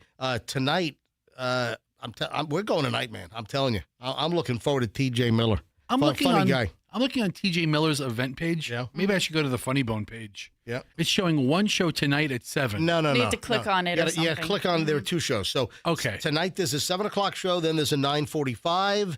And then tomorrow night, there's like a 6:30 and then like a 9 on Saturday night. Okay. I'm telling you, go see this. And the tickets are cheap, $37 or something. I mean, you can't beat that. All in. All right. And so while Michelle's last night, Michelle is, doing, the play at Hillsborough College last night. She's with her friend Chris. And then Chris's husband's Mark. And I'm like, hey, dude, the girls are out. Let's go get a pizza. So, he's like, I'm in the middle of, I can't get, he's the doctor. I'm going to be a little later. I'm like, all right, fine. Here's the deal. Because the pizza shop is, off of Bayshore, right? In South Tampa. And I said, all right, I'm going to grab my weighted vest. I'm going to do a 3-4 mile walk on Bayshore. I haven't walked Bayshore in years. So last night I walked Bayshore, and then I meet him at the pizza shop. And I'll tell you, listen, you know me and good pizza. And, for me, Tampa itself, the city of Tampa, it's been tough for me for good pizza. Listen, I like Grimaldi's. I think they do a good job. I like the Colony Grill for that famous bar pie. But for me, good pizza, the density is in Pinellas County. But last night, went to Rizzero's. So I'm going to tell you right now, the best New York slice in Tampa right now is Rizzero's in South Tampa. South of Gandy off of Bayshore. I'm telling you, we had a great pizza last night. And, they do more of a classic New York. The number of places, Fester, that say, oh, yeah, we got a New York pie. It's laughable how many places think they do a good New York pizza and they don't. I had the big New Yorker from Pizza Hut, and you know what? Okay. It was great. Yeah, I'm sure it was great. Fantastic. It's $10.99. Tom Brady did not come and deliver it. I'm very pissed about that. However, it was good. So Valentine's Day is tomorrow. Before we get into the Savannah Guthrie stuff, and I've got a couple of observations on the whole Savannah Guthrie mess. A couple of love-related stories, Valentine's stories. First, 1 in 7 Americans, according to a new study, 1 in 7 Americans have never experienced passionate love in their lifetime. So for 1 in 7 Americans, love is in the air. No, it is not. Love is dum dum dum dum dum. Love is not in the air. Yeah, for 1 in 7 Americans. So they did a study of 10,000 plus singles, and it shows that the average person. What do you think the number is here? There are a couple of interesting bullet point takeaways from the love study here. the average person falls in love passionately how many times during their life? Oh. Michelle. Average person, how many times do they passionately fall in love in their lifetime? I mean, I would say one, but there are a lot of people who've gotten divorced, so... I mean, divorce is also long-term relationships. Like, Right. If you're with somebody for 5 or 6 So- years and you think there's something there, but there's not, Just guess. I mean, is it like 5? How many? Oh, so Six? you're guessing first. All right. So Fester, you're guessing 5 or 6. I mean, as much as I love watching Michelle stutter, I mean, Wow. let's get to a number. All right. The number of times the average person falls in love passionately during the course of their life. Fester, you say what? 5 times. Incorrect. Oh, am I too high or too low? I'm not telling you. Michelle, what is your guess? 2 times. That's right. Oh. Yeah, it's 2 times. I was including foods. Yep. I was including Okay. all kinds of things. You were including Oh, see? Yeah. Yeah, you Yeah. were reading the question very broadly. Yeah. creatures at the petting zoo. All right. So love becomes more common, apparently, with age. Mm-hmm. Most Americans experience passionate love an average of just twice in their lifetime. Oh, so it's an average. Hold on. Okay. Hold on. Okay, I'm sorry. I'm confusing this whole thing with passionate love and passionate love making. No, it's not the physical. It's the emotional. It's the Okay. It's the I'm sorry. When you said passionate love, No, I thought it was like really getting it on, taking it down to Pound Town. Really getting it, really being passionate. Did you say Pound Town? Pound Town. No. This is not the wham bam. Thank you. That's not what I'm saying. I'm not saying wham bam. I'm saying passionate love making. Mm-hmm. I thought that's what you were talking about. And I was like, yeah, 1 in 7 has never experienced that. But you're talking about has felt passionately involved in a relationship. I think. Is that what you're talking about? Dude, am I stuttering I over don't know. here? I'm trying to figure it out. Listen to me. I've got numerous facts. Number one, most Americans experience passionate love an average of twice in their lifetime. No, it's not just the physical, getting it on. I don't know. It's actually falling in love. It's the emotional. It's the physical and emotional act of falling in love with somebody, and with that comes a lot of times the physicality. Fester? I know a guy named Kurt, and he has a wife named Blair. Okay. And they are the 2 wettest noodles I've ever met. What does that mean? It's just not a lot of personality, not a lot of, very meh on everything. Okay. I don't enjoy being around this guy because he's not like a fun person. Right. I mean, I can't imagine them passionately getting down. So I would think, that's what I was thought. That's what I thought. Okay. Wait a second. They're in a Hold relationship. They've been on. married for like 12 years. Are you saying that there are people Have you ever met a couple and you're like, they don't do it? They don't do it. Or if they do, it's like the worst. That's worst everything. No, I never think about that. I think about everybody doing it. Yeah, that's weird though. Yeah. Hold on. It's not what Fester is saying is weird. It's just, you know what? I have thought that as well. Like, how many people look at me and then look at gorgeous Michelle and say, how the hell are they getting it on? I do. I think that all the time. Is MJ? Stop it! Yeah, I'm like, how does she let him climb all over her? Oh my Fester, stop! Is MJ sure that Chloe and Julian are actually his kids? They look like you. I mean, literally. But I think of everybody doing it. I look at couples and I'm like, okay, I'm trying to picture them doing it. I got to be honest. I don't think of it that's not my go-to thought. That's my go-to thought. Everybody. But I have thought about that in the past. And listen, folks that are listening, be honest. How many times have you thought when you meet a couple for the first time, or you've got friends, or they introduce you to somebody special, or a coworker's spouse or whatever, and you're like, do they really get it on? Yeah, they throw down. Yeah. Yeah. But back to my friend with his wife Blair, who's the wet noodle. I can't picture them, really getting it on. Really? And when MJ said don't experience passionate love, I thought that's what he meant. That's what you were thinking because about. it's, that's it. But you're talking about just being in a dedicated, committed, passionate relationship. emotionally involved Right. relationship. I want to move on here. So let me just give you the stats. So 10,000 people were studied, and then they found that most Americans experience passionate love an average of just twice in their lifetime. And it's not the physicality of making love. It's actually falling in love with somebody. 14% of single adults, 1 in 7, have never experienced passionate love at all. Oh, that's sad. Yeah. And then only 11% reported experiencing passionate love 4 or more times, or falling in love seriously 4 or more times during their life, and that's only 11%. Wow. Hold on, you're telling me you really thought about Dude, Michelle I think and of I? every couple. Listen, anybody out there, if I've met you and your serious relationship, Oh my gosh. I've tried to picture you guys doing it.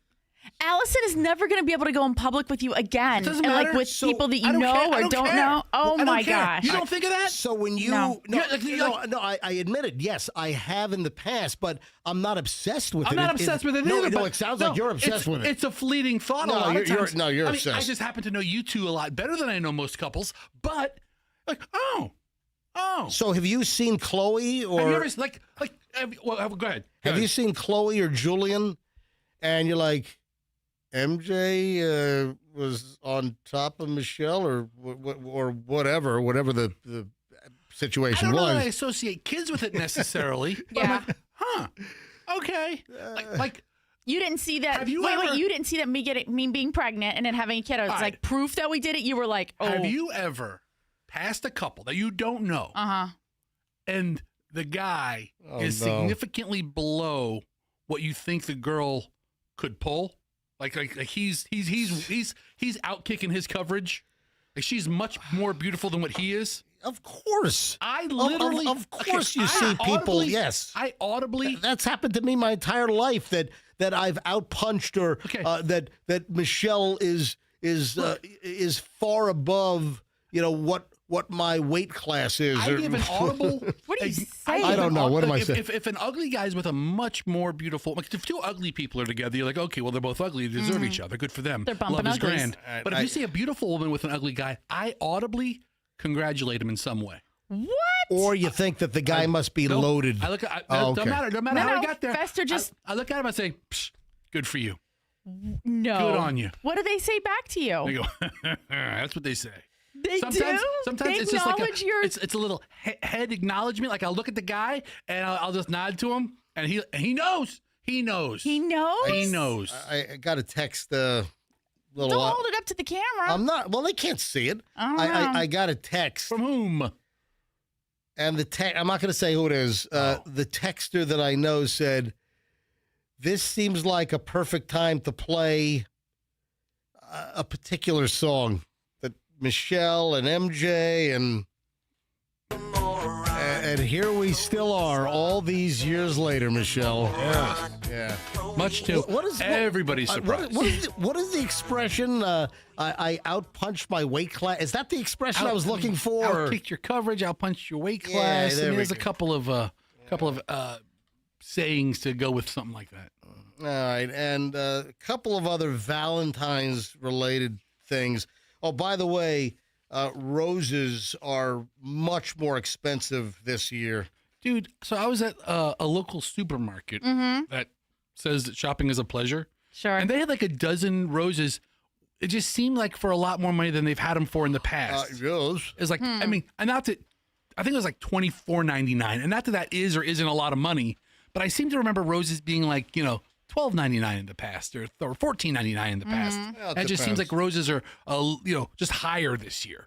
Yeah, so roses for Valentine's Day, obviously this time of year, Valentine's Day, it's the absolute busiest day for roses, and roses are up. I guess on average, roses are up. It looks like over 20% this year, 20 to 25%. So roses last year versus this year, roses are up 20 to 25% more this year than last year. The bulk of our roses, do you know where the bulk of the roses come from? South America. Yes. The bulk of the roses come from which country in South America, Fester? Bolivia. No. I have no idea. It's not. It's not Bolivia. Is it Chile? It is not Chile. Is it Argentina? It's not Argentina. It's not Venezuela, It is is it? not Venezuela. I'm about to say, because if there's a whole boat of flowers coming over, that's a big mistake. No. Okay? We need those flowers. No. Don't stop that boat. That's been repossessed. Yeah, please. No. Come on. What, Brazil? No. Uruguay, Colombia? No. You're Paraguay? No. No. What? Dude, I'm running out of South American countries. You've named a lot of them. I know. I'm actually very impressed. I know. I would think it's a more southern country, but I guess not. No, you have not named the correct Isn't South there like a American. Guyana? Or isn't there a Guyana? Yes, that's Guyana. Guyana or something. Guyana. I never felt comfortable with that word. That's Jim Jones. Guyana? What's that's Jim Jones? That's the whole Flavor Aid deal. All right, you've danced around it. The country. Ecuador? Yes, it's Ecuador. Really? The bulk of the roses coming into the United States through the port of Miami? Correct. The bulk of the roses coming into the United States come from Ecuador. I'd like to point out the only reason why I knew all those South American countries. Oh, you want a map in front of you? No. What? I listened to Bad Bunny's halftime show. He called out all the countries. I'm like, hey, okay, I'm listening. So roses are up, and the reason why it's primarily due to labor shortage. No, tariffs. Oh, okay. Yeah. Tariffs? Yeah, the tariffs have jacked up.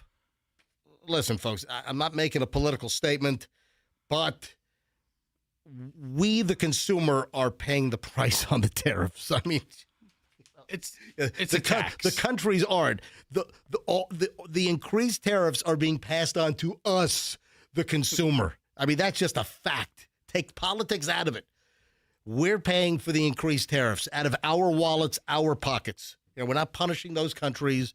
We're paying. You punish those countries if the tariffs make the prices too high and then people don't buy the product, then that'll punish the country. But we're absorbing, we Americans, you, me, Fester, Michelle, Andrew, everyone listening, we're paying the increase in tariffs. I'm going to get my wife flowers on Sunday when they're half price. Oh, that's a good idea. Yeah, that's what I'll do. Yeah, get some old chocolates. That's a thing, too. half-price Shopping for the discount chocolates. And chocolates are more expensive this year. I mean, Right. everything that you traditionally associate with VD and Valentine's Day. You never call Valentine's Day VD? Yeah, I always thought it was so funny. That was a joke when I was in high school, Fester. Well, some high school jokes are still funny. And then, Michelle, where the hell did you find this? Again, Valentine's Day themed here the day before Valentine's Day. U.S. cities that have the highest risk of heartbreak? Yeah. Where the heck did this is unbelievable. So this actually came from a website called Vegas Insider, and I guess they're quoting some research project. They did the research. And we have the cities in the USA that have the highest risk of heartbreak. This is unbelievable. Florida dominates. So that's part of the reason why we're doing the story, that Florida dominates the heartbreak rankings. 6 of the top 10 cities nationwide for the highest risk of heartbreak are in Florida. 6 out of 10. Why? What? I know. Why? I don't know. I mean, We're such a hot, happening state, with the strip clubs everywhere and the beaches. I mean, maybe that's why. The first thing you mentioned is strip clubs everywhere. People falling in love and then getting brokenhearted. Are you ready? Yeah. I've got the list. So should I do the top? Okay, I'll do the top 10, but 6 of the top 10 are Florida. Number 10 is Spokane, Washington. Well. Okay. Number 9, Hialeah, Florida. So down in the Miami area. Hialeah. Number 8 is Henderson, Nevada. Number 7 is Medford, Oregon. Then number 6 is Palm Coast, Florida. That's what? Volusia County? Okay. Other side of the state. Number 5 is Santa Fe, New Mexico. Then we have number 4 is Northport, Florida, just south of us. Oh, yeah. A lot of broken hearts in Northport. Is Northport Sarasota County or is that Charlotte County? I don't know. It's down that Anyway, way. so Northport is on the list. Number 4 for the highest risk of a heartbreak. Yeah, Sarasota County. All right. Number 3 is Cape Coral. Oh, yeah. Cape Coral. Also down there. Mm. Cape Coral, number 3 on the list. Yeah, a lot of heartbreak in Cape Coral. Yes. All right. Number 2. Coming in at number 2, the biggest heartbreak potential in the USA. Coming in at number 2, it's Largo. Dude. Largo right here. Largo, Florida. Get Stacy on the line. Number 2. I mean, what's happening there? What is going on in Largo? No love in Largo. The median age in Largo is 48.4 years old. The divorce share is 17.56%. Okay. The heart rate index is an 84.71. So what this shows is that the divorce rate in Largo is among the highest in the country. I guess based on what are you?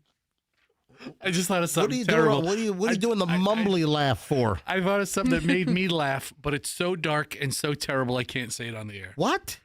You ever think of something? You ever think of a joke that's totally inappropriate and you can't say it? I couldn't talk about the T-shirt that was sent to me on the air yesterday. Right. Yes, I know. But I thought of it, but you had like a day to prepare, not laughing for it. Mm-hmm. I just thought of it at that moment and I laughed over it. When you said divorce rate's so high in Largo, I thought of a response, but it's totally inappropriate and not even factual. Right, so but it's funny. now you're wasting time saying You're what asking me you what I was can't laughing say. about. Okay, All right. well, Can you write it on a card for okay. me so I can laugh too?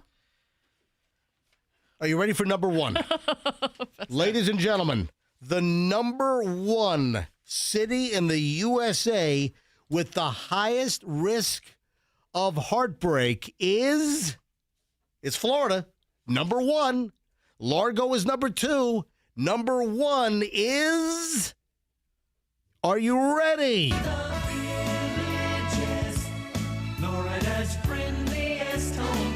Are you kidding me? The Villages? See, Michelle can't. I just wrote my joke down and Michelle can't even respond back. The Villages. Listen, a lot of people fall in love in the Villages, and you know what? You know why there's such heartbreak in the Villages? Why? They die. Stop it. They're all old people. They're all. Listen, you get into a relationship with an 84-year-old. Guess what? You know what you buy? You know what you buy? An 84-year-old for like their wedding gift?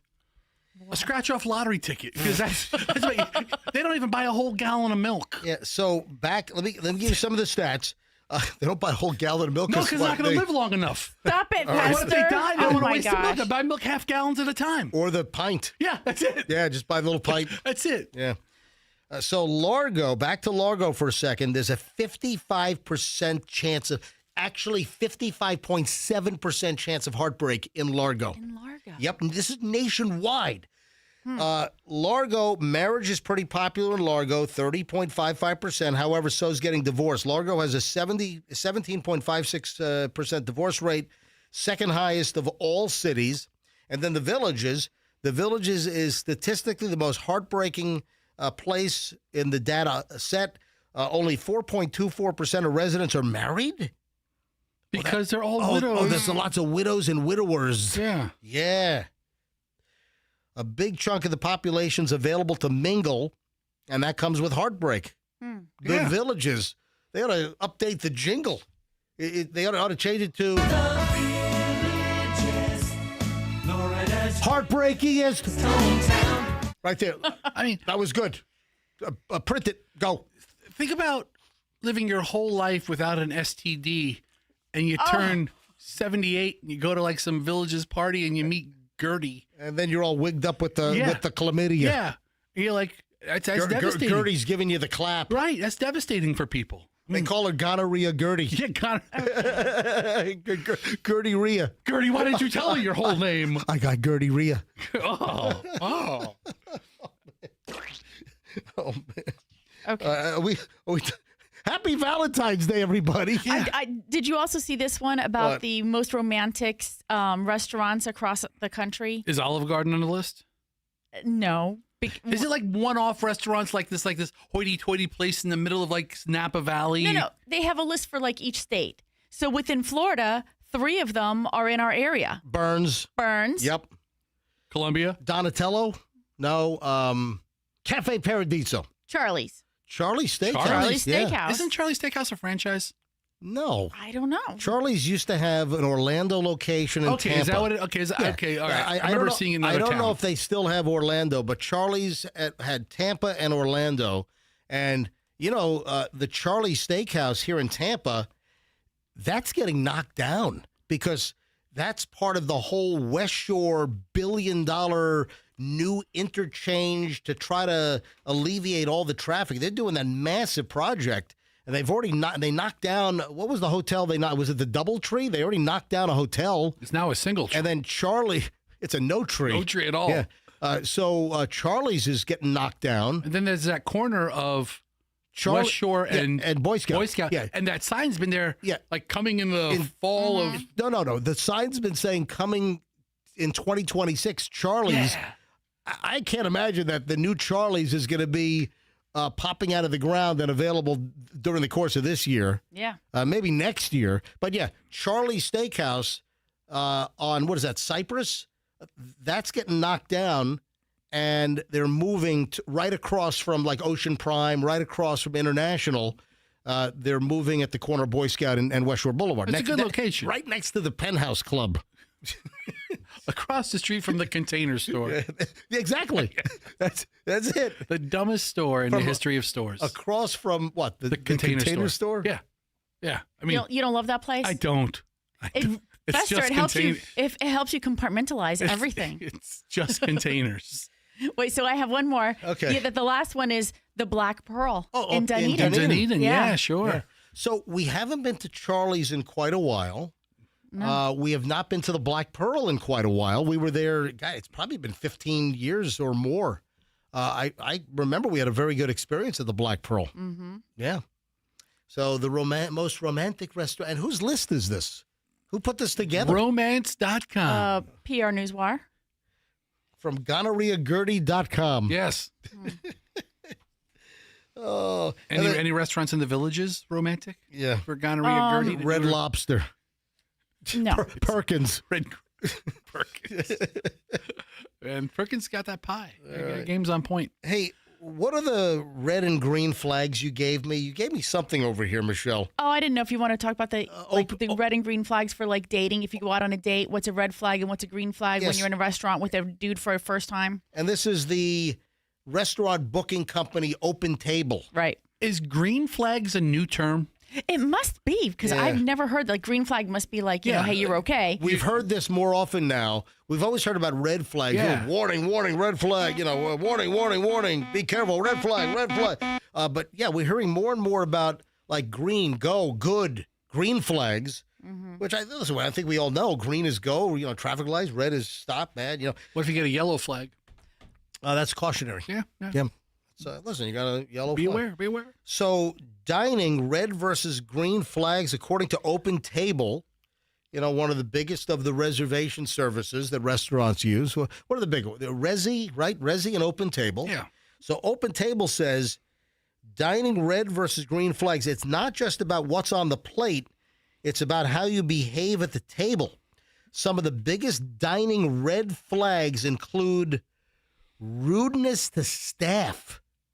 Oh, yeah, that's me. Yeah, so if you're rude to the staff, rude to the waiter, that is an absolute indication to who you're out on a date with that you might be just a POS. No, it's just a red flag. It's a Don't go out again. I think I'm too nice to the waiter. You do? Yeah. My wife's like, they don't want to make small talk with you. Rude to the staff is top. So 79% red flag if you're rude to the wait staff.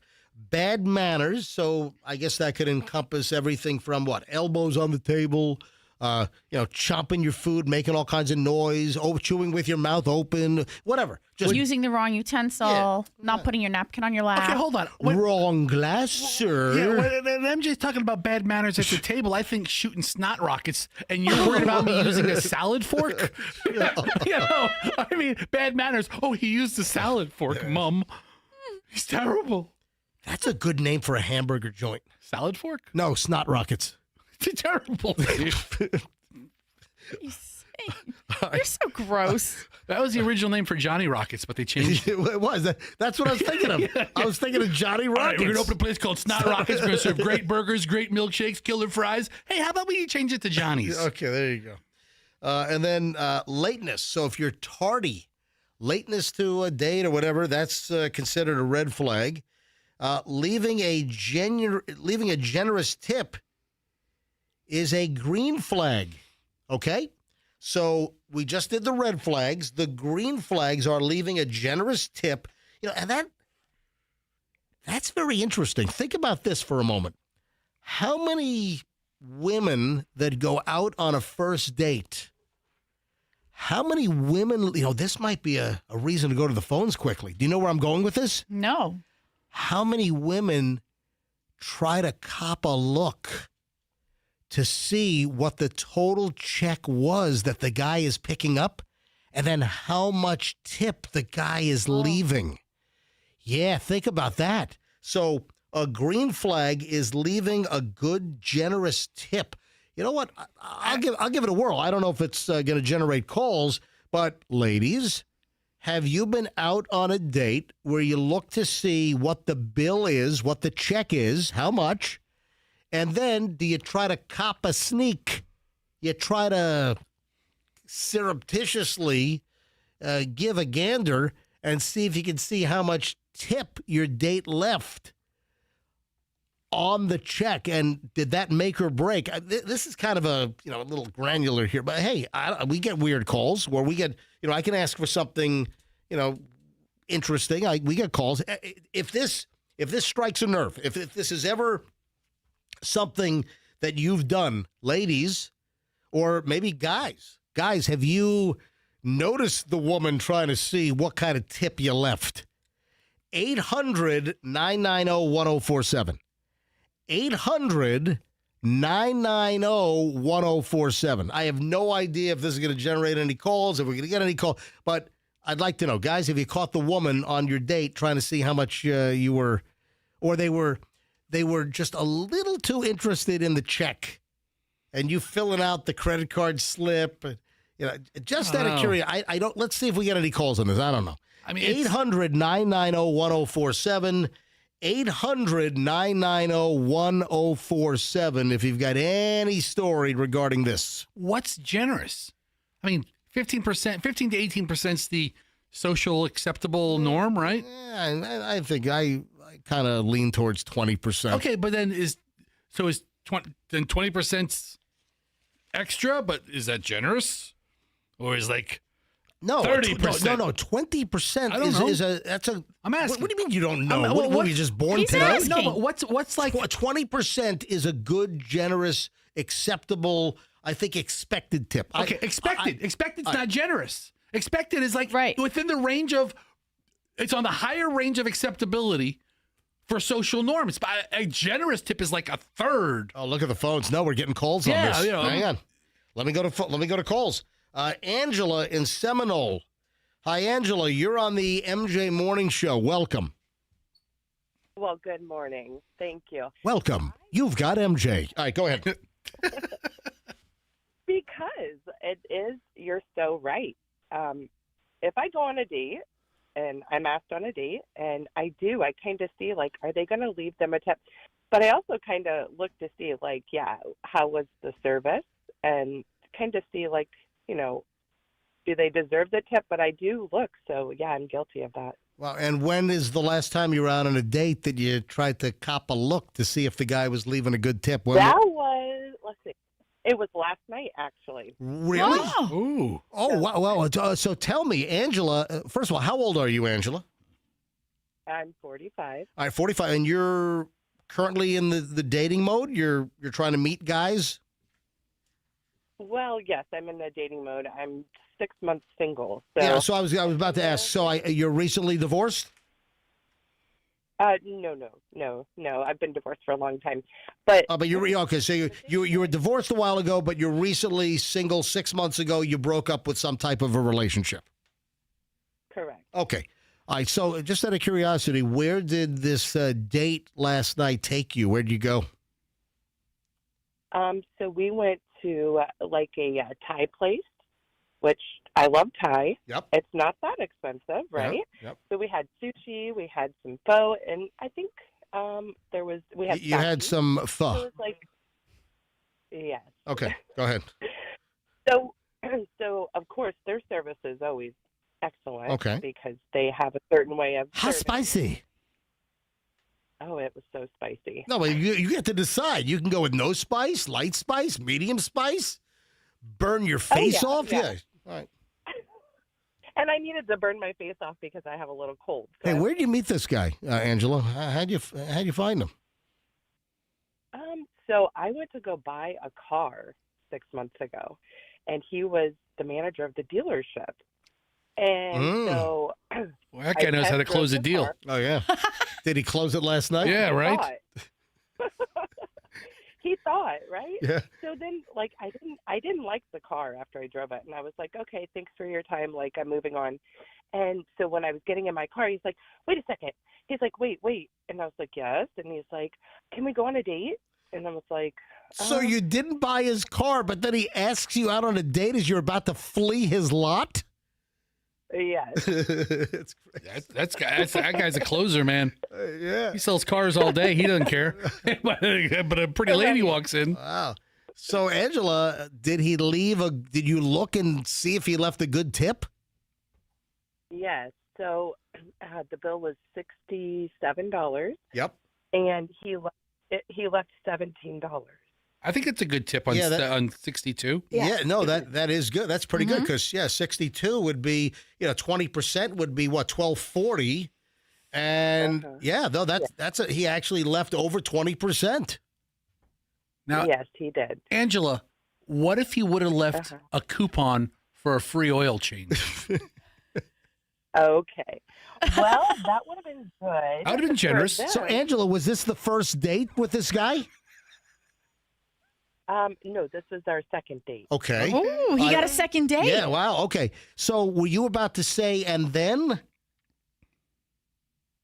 No, I was going to say if he would have left a coupon for that would have been even nice. He's a nice guy, but the thing about what you're discussing is true because, since I've dated, I've kind of paid attention to that. So it's totally relevant what you're discussing. Yeah, I didn't know if we were going to get calls, with that specific question. I've got phones on hold. All right, so Angela, before I go to, let's see, Julia, you're next, and then we'll grab Manny. All right, so hang on. So I'll grab a couple more calls on this. Angela, is there going to be a third date with this guy? Yeah. I mean, possibly. I mean, my options are open though. Like it's tough in the dating world when you're, awesome. Okay. Listen. Is your trunk open or is the hood open? Yeah. I was going to say, how much longer before he gets to look under your hood? Yeah, exactly. Hey, Angela, if you don't, that's a long time. If you don't mind me asking, what was the brand of car that you went to look at? A Volkswagen. It was a Volkswagen. Yeah. And you didn't like the Atlas or whatever you looked at? Well, I didn't like the fact that when we were driving together, he was being very awkward. Like he had the nervous energy. So I was like, I looked at him. I was like, "Are you okay? Like I'm trying to test drive here." And then he was like, "Yeah." And I was like, and then I realized when he asked me out, I was like, "Oh, he was just nervous." Yeah, he was nervous. Oh, yeah, you were giving him the butterflies. He was attracted to you right away. Hey, Angela, good luck. Thanks for calling in. Yeah, call back anytime. Yeah. Thank you. Yeah, Angela's a good, intelligent caller. She's great. That was great. Let me grab Julia in Clearwater. Hi, Julia, you're on the MJ Morning Show. Hi. Good morning. Good morning, Julia. So I went on a date last night. It was a first date. This is good. These are like two freshies, man. Go ahead. Yeah. First date last night. Probably the last date. Oh. Yeah. Oh, yeah. All right. Yeah. What? It was, one of those online dates. Hold on. So, hang on. I drowned you out with the sound effect. So, say that again. I said it was one of those online dates, so, you have to go in with zero expectations. So, so online date, you saw a profile picture, right? Right. Was the profile picture anywhere near the guy that showed up? Well, he had in the profile pictures, there was no facial hair. Okay. And when he shows up, he looks like a bear. Okay. So I'm like, and I'm okay with facial hair, but if the pictures I saw have no facial hair, then I'm like, geez, that doesn't look anything like the guy. Yeah, so right away you have an expectation, so you're kind of thrown off kilter right away. Right, Okay. right. And then I'm almost certain there was a missing tooth. Okay. Listen, people lose teeth for all kinds of reasons. Yeah. You So, sure? Maybe it fell out and he swallowed it during dinner. So we had some decent conversation. We're sitting at the bar, and Where'd you guys go? Where?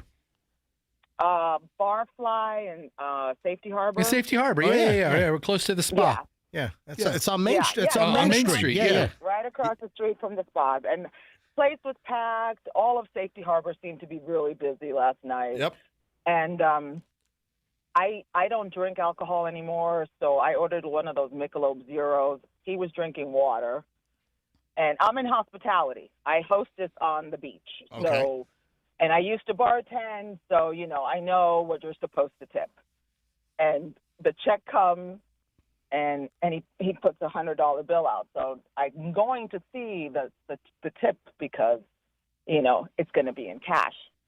So he... that could be an indication as well that he puts out $100 because maybe he's got such poor credit he doesn't have credit cards. That's a good point. Yeah. That's possible. Yeah.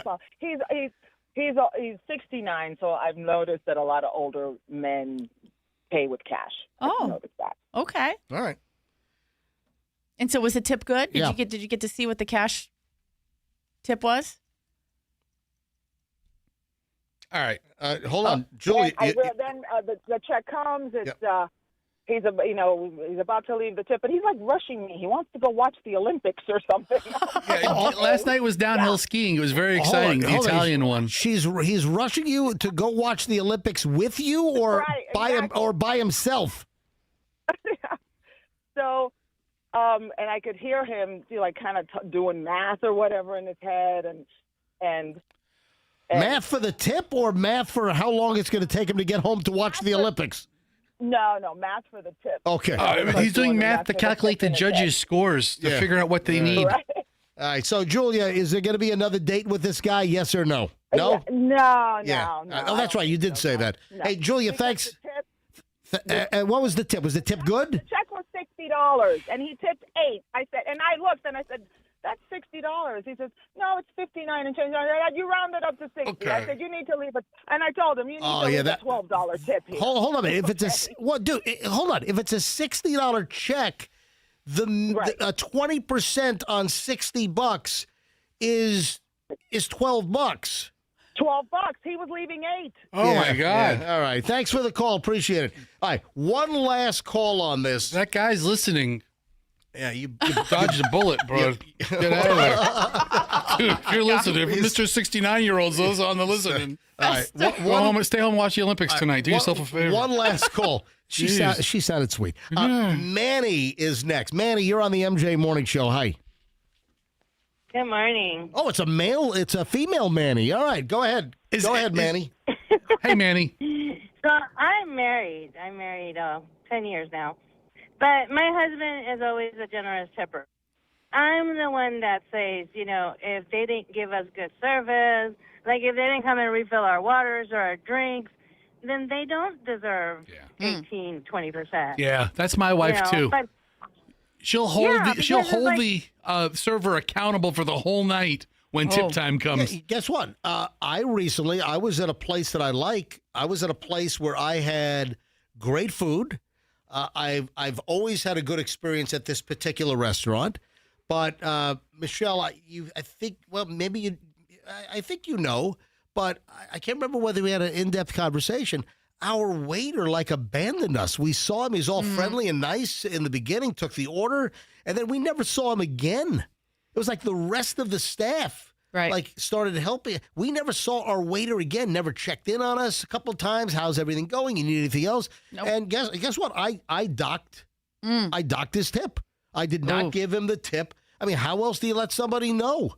I mean, it's not automatic. Right. It's not like, oh, yeah, you work there, you gave me the menus that guarantees you 20% or more on. No, if you do not provide good service, I'm going to send you a message the only way I know how.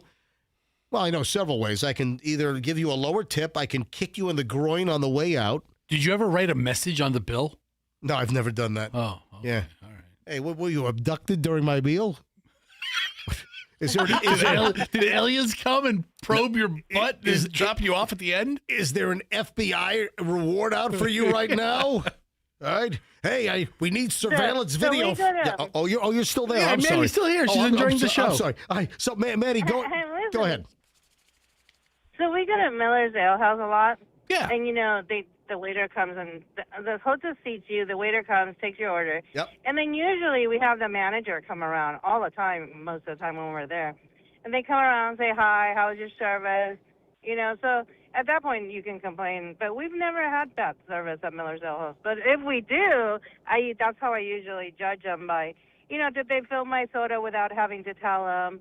They can see when your glass is empty. Yep. Like, why should I have to ask you to do that? That's your job. Yeah, well, it always bothers me. If we're at a fine dining place and they're not filling the water, if I have an empty water glass for more than a couple of minutes at a fine dining place, yeah, that's a red flag for me. All right, so, Manny, back to the question. Are you going to comment on so you're married for 10 years. We were kind of asking, ladies. I always check the bill. Yeah, gotcha. All right, hey, thanks for the call. So if you're just tuning in, the prompt for this, 15 minutes ago or so, the prompt was, if you're out on a date, do you kind of, look and see if the guy is tipping well? And because that was part of our red and green flags in dating. So that's how we got to this point. That's the difference between being married and dating. My wife never looked at the bill when we were dating. Now that we're married, she tries to analyze it. I'm like, listen, don't worry about it. This is pain. Let's get the hell out of here. But that's a red flag, man. She doesn't have to review it anymore? Yeah, listen, she doesn't have to. But she's just like Manny. She'll chip in if she feels the service was subpar. She shouldn't give her a big tip. And I'm like, whoa, hey, easy now. Oh. Easy, lady. Okay. Yeah. All right, you know what time it is? It is time for the Savannah Guthrie pile. And Nancy Guthrie. A couple of things to say here. Michelle, I think we're on the same page on a number of these things. So video came out of another person of interest because somebody turned in surveillance video from the back of a condo or an apartment 5 miles away because a guy was in this residential area. There was a gate and a fence. A guy was seen on somebody's surveillance video 5 miles away from Nancy Guthrie's house with a backpack on and then holding another backpack. And it's like, oh, my God, we better take a look at this. Oh, look at this. We've got video from 5 miles away. Backpack. Yep. Backpack. On the backpack. Guess what? That guy's been cleared. It was just a guy at 1:52 in the morning in his neighborhood with, coming back from work or whatever, with a couple of backpacks. This just goes to show. Yeah. They've got no clue. They've got no idea what's going down. Michelle, make yourself more audible, please. I'm just looking at Fester. All right. Yeah, I mean. He's talking. I don't want to talk over him. No, talk over me, please. They've got nothing. No, you want to talk over me now. No, MJ, they have no clue. They've got nothing. They don't know who this Bitcoin person is. Nope. They don't know where these letters are coming from. Nope. They have nothing to go on. They're pulling off people in front of their houses. If you walk out with a backpack, how many bite lights have they sold in the last? That's the one thing that I really thought was obscure. Not the black gloves. Right. I never even heard of a bite light, and now I want one. Right. If anything, this whole case has sold a bite light to me. What I'm seeing, and listen, we all want Nancy Guthrie, Savannah's mother, to be found safe, returned to the family. I mean, I can't imagine the harrowing nightmare that Savannah Guthrie and the family are going through. I mean, my heart breaks for them in this bizarre situation. Okay, but removing yourself from my heart breaks for them. Hang on, I'm about to get to that, Fester. Give me a second here. Right. It just seems that here we are. How many days on? How many days has this been? It's going to be 2 weeks. 2 weeks tomorrow. Right, tomorrow night. Saturday night into Sunday morning, Right. It's going to be 2 freaking weeks. And it seems that just like in the last couple of days, that they're doing stuff that should have been done right away, like release, certain facts, certain details. Well, we still haven't heard those. Some of the details we haven't heard, like who actually drove her home.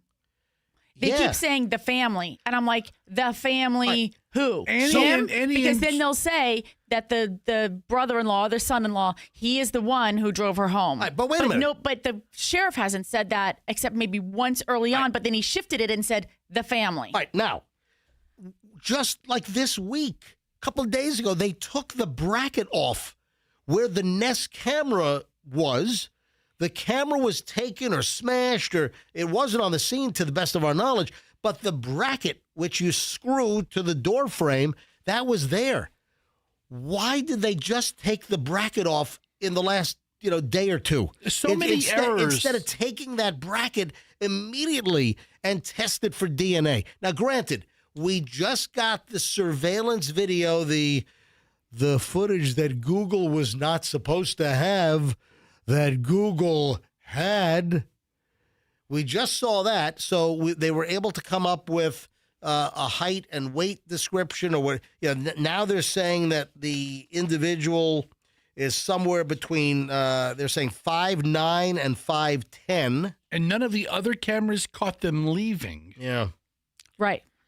Okay. But I think he didn't. I think he really didn't care about going in. He probably, in his mind, he's masked up. He's got gloves on. He's thinking like, just hold some flowers, just get rid of that camera. He didn't want anyone to see them leaving with her, because that's more, to me, that's more like in the mind of like leaving with Savannah and the family. Like they have no idea her condition. Was she walking? I mean, there was There's obviously blood at the scene. Right. Yeah. Was she just, bumped a little bit because elderly people do bleed a little more easily? Or was there like a wound that we don't know about, All right? 2 or 3 other very important details before we break. I've got about 5 minutes before we got to take our break and end over an hour and 20 minutes of nonstop MJ. So the search is on for this backpack. Now, that became available once the video was released. So that's later information. So the search is on for any data from Walmart, who maybe recently bought a Walmart Ozark Trail. Ozark Trail backpack. But keep in mind. But I told you there's a bunch of them available on eBay. Yeah. And Fester and I know you could pick one up at the thrift store stores. for like $1. They're loaded at the thrift store. And this backpack, it could have been purchased 5 years ago, 6 months ago, 2 years ago, 5 years. Right. So who knows, when this thing was actually purchased. Okay, so that's the search is on for the backpack. Will that lead anywhere?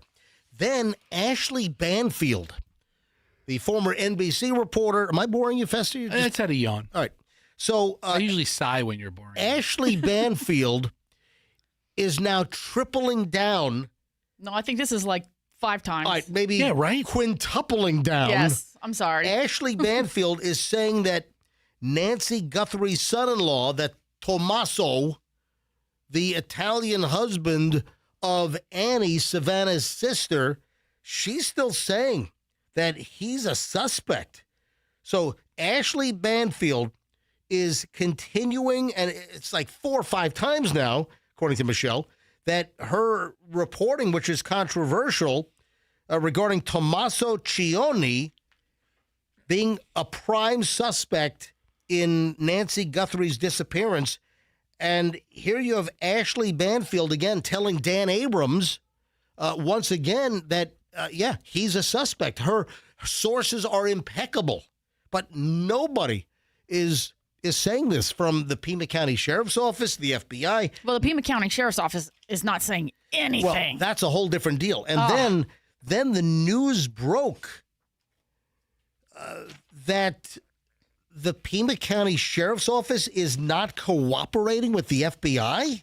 Who's that coming from? Yeah, so this was all of the independent reporters down there. All right, so this is a report. This is from the New York Post last night. Savannah Guthrie missing, live updates. Pima County Sheriff accused of blocking FBI from access to key physical evidence.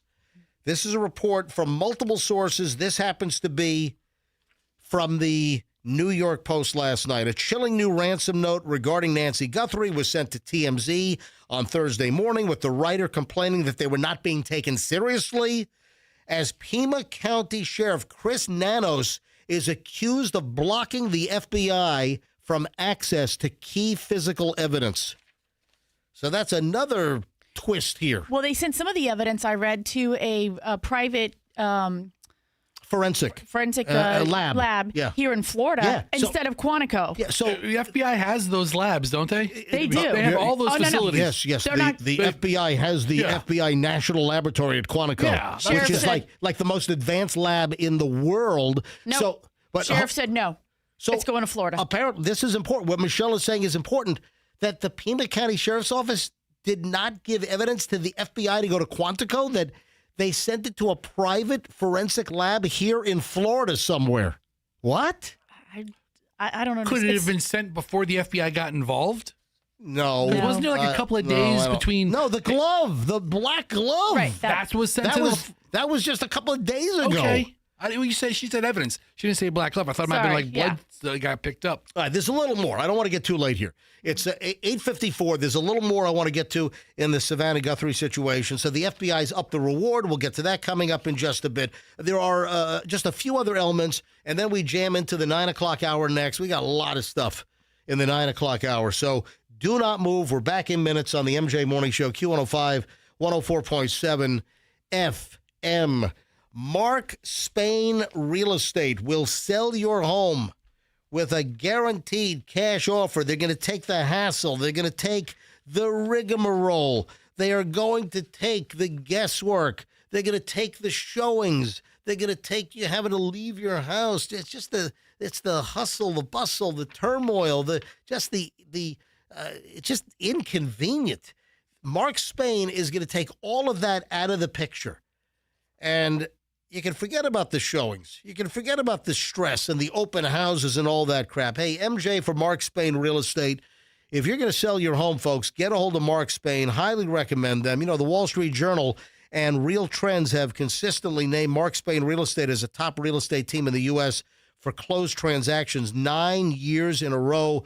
Number one real estate team in the nation for 5 consecutive years. People love them, like Ryan. Mark Spain Real Estate exceeded our expectations by helping us achieve significantly over asking price. That's Ryan.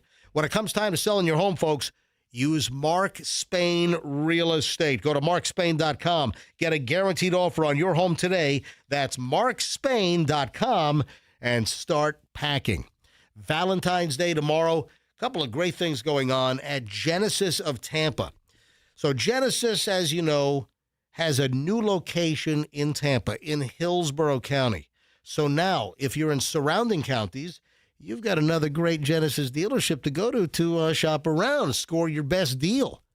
You know, find exactly what you're looking for. So Genesis of Tampa, they've been open for a couple of months now. And at Genesis of Tampa, this is fantastic.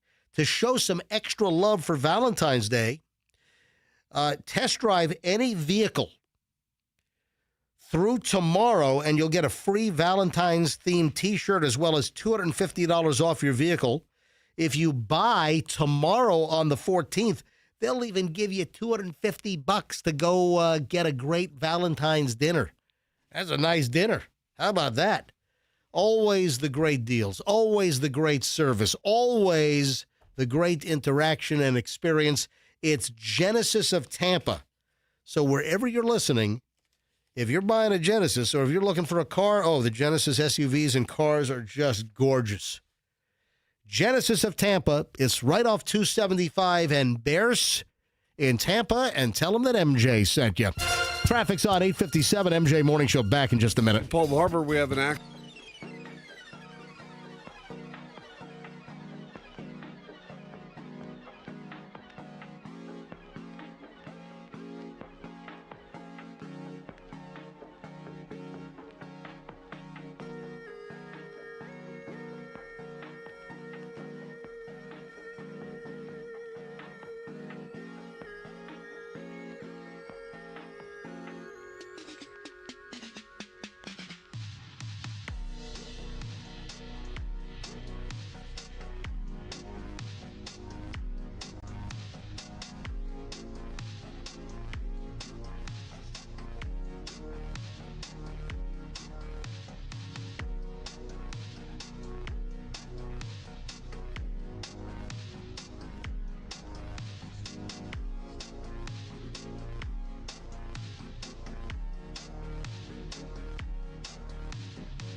quite a while. I'm so thrilled to see TJ Miller tonight and Ebor at the Funny Bone. No. Yeah.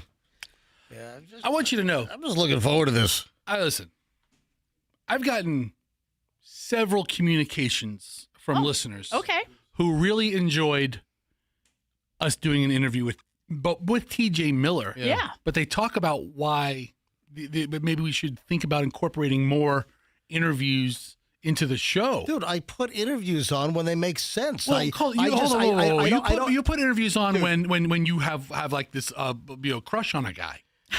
That's not true. We have big names that come to town all the time that we don't talk to. I am offered interviews quite a bit, and I pick the interviews that make sense for the show. Why don't we put it up to a vote? No, no. How about a Roman vote? How about I've done a pretty good job since 1994 figuring out the content for the show that most people want to hear. That's his answer, people. Yep. Everybody who said, "Hey, I really enjoyed MJ doing the interview. He's a great interviewer. He should think about doing some more. I would enjoy hearing it." Screw you. Dude, I'm not going to listen, the point is, I'm not going to put interviews on the show just for the sake of having an interview. You're not having a crush on them. I didn't say that. Okay, listen. Okay. All right, so you start presenting me with interview possibilities then. I don't care. Listen, I care as much or as little as you do. I'm telling you what some of the feedback I heard, and I'm surprised that's your initial response. I thought you said something, but I'm not. You're right. I'm not. All right, listen. I'm excited. I'm horrified. Dude, I was jubilant just now, and you're bringing me down. You brought yourself down. No, you brought me down. I'd like to hear the interviews that you pass on moving forward. All right, a lady that wrote a book on her toaster collection.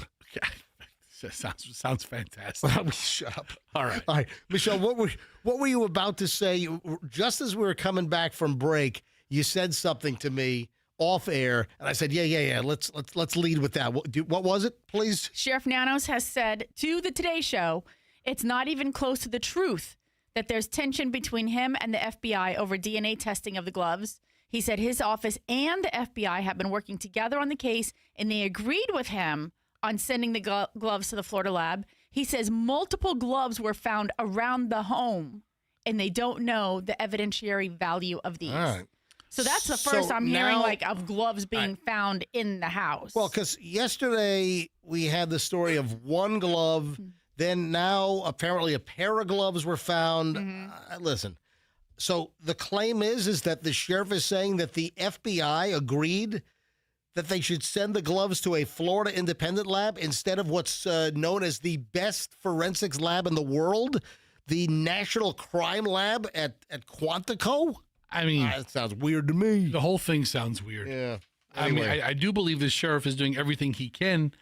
I don't think he has a lot of things to go on. All right. From FBI Phoenix, they put this up on social media yesterday. Today, the FBI is increasing its reward up to $100,000 for information leading to the location of Nancy Guthrie. Why hasn't Savannah Guthrie put up $1 million reward? That's odd to me.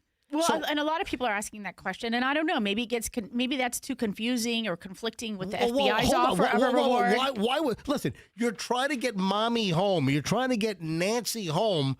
Why isn't Savannah Guthrie saying, if you have information that leads to the arrest of whoever kidnapped mom or the safe return, listen, you come up with the conditions. Why isn't Savannah Guthrie saying $1 million?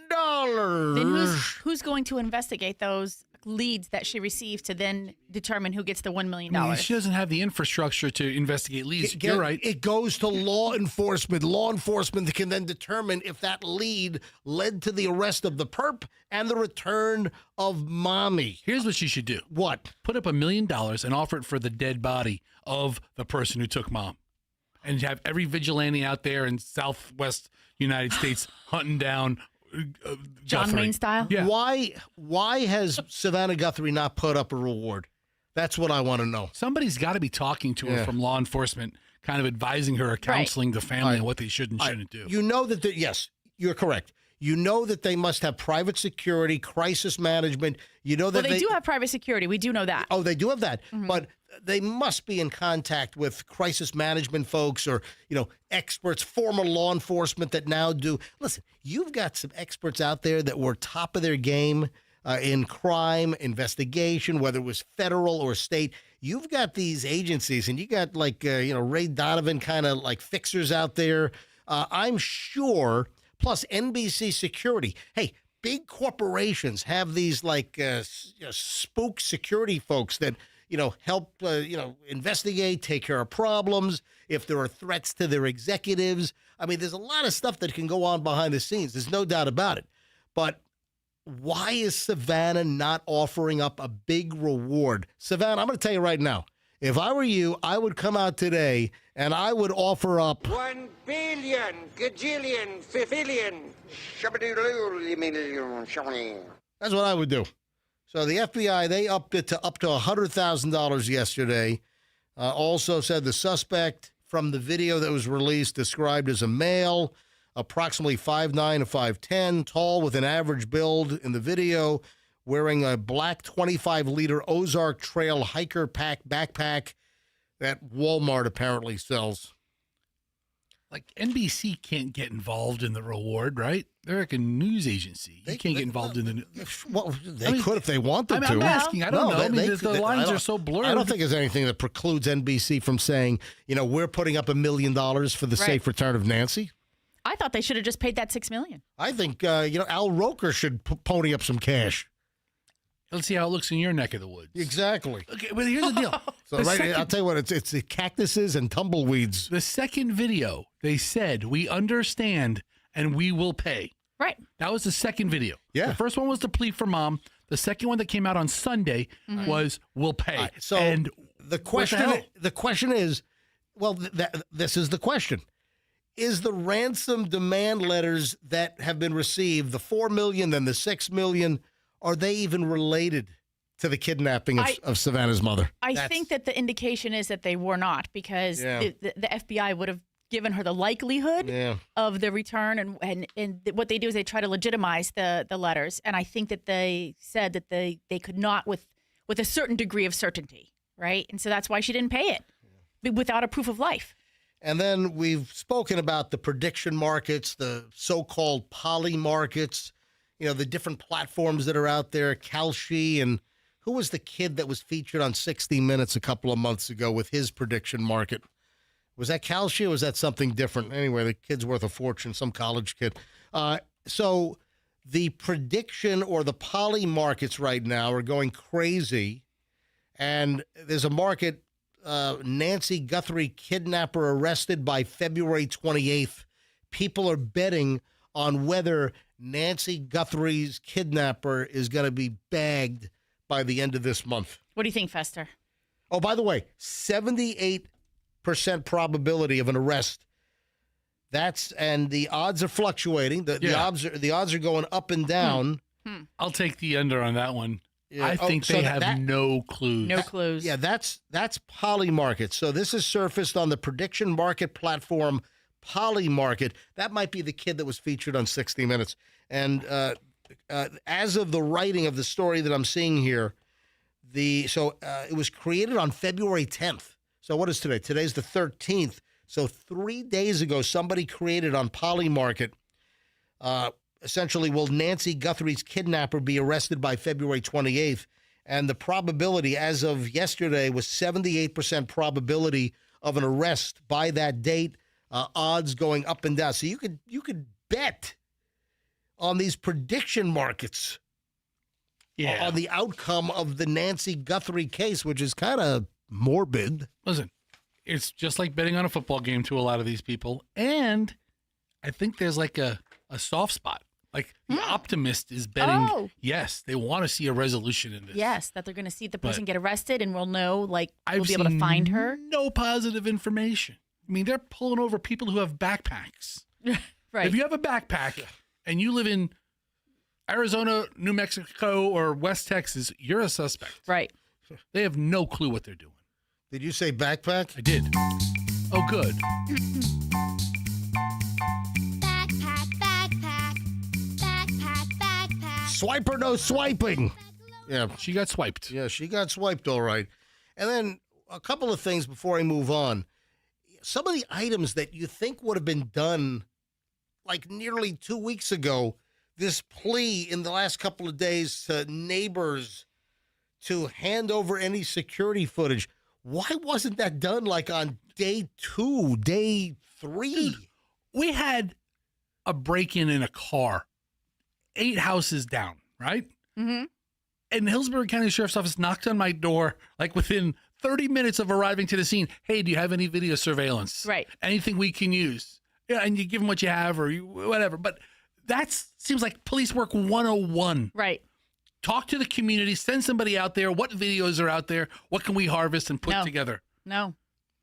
They're now, have they looked at traffic? Are there traffic cameras in Tucson? They were talking about that a while ago, yes. You know, but it seems like really basic police work. And they're waiting until I think yesterday, the day before, to say, hey, if you were on the roadway between, whatever it was that 2 weeks ago, Friday or Thursday up until, the Sunday. And I said to Todd, I was like, it seems to me, and you guys come in at an early hour like I do now too, 5 a.m. You guys recognize a few different vehicles that are on the roadways. But think about this. If she was abducted at 2 or 2:30 in the morning on a Saturday morning, bars and restaurants are shutting down. Those people all kind of know. They see each other, at lights or whatever. And if they saw some white van that didn't have anything on it that was weird, and then this happened. You would never notice. They might have said, hey, I saw something. You would never notice. You don't think so? You see the white tent they put up against the house yesterday? Yeah, to use all their crazy instruments to measure the dude and tell us now that he's between, what'd you say, 5'10"? 5'9" and 5'10". Yeah. Yeah. But not even a weight. I don't even think they gave us a weight. Oh, yeah, no weight. So 5'9", 5'10", average build or whatever they said. I think they said they can't tell the weight because, the fleece jacket might be poofy. Right. Exactly. Poofy. Poofy. It might be poofy on him. I saw that in the police report. Poofy. I mean. But, yesterday, authorities asking for any people with security footage in the vicinity from between January 1st and February 2nd. Mm-hmm. That was the day after she was missing. Here's a kick in the head. Why weren't they looking for this stuff, 10, 12 days ago? A lot of them write over themselves in a week. The sheriff acknowledged that's why they couldn't get the footage originally. Remember, he said some of that stuff, it rewrites over like every 4 hours. And, and he was explaining why they couldn't get the footage even if the camera had been taken. And so now they're asking you to go back a whole month. And if people don't subscribe and don't have access to that, they only have the last 4 hours. Google's not going to give you all the info of everybody's camera, right? Or Ring or whatever third-party camera they have. I mean, I can't imagine Savannah Guthrie has, connections in places where she could possibly say, can you give me just a little more support and help here? Like, we are at a loss. We're at our wits' end. We have, as Fester said, we have nothing. All right, moving along.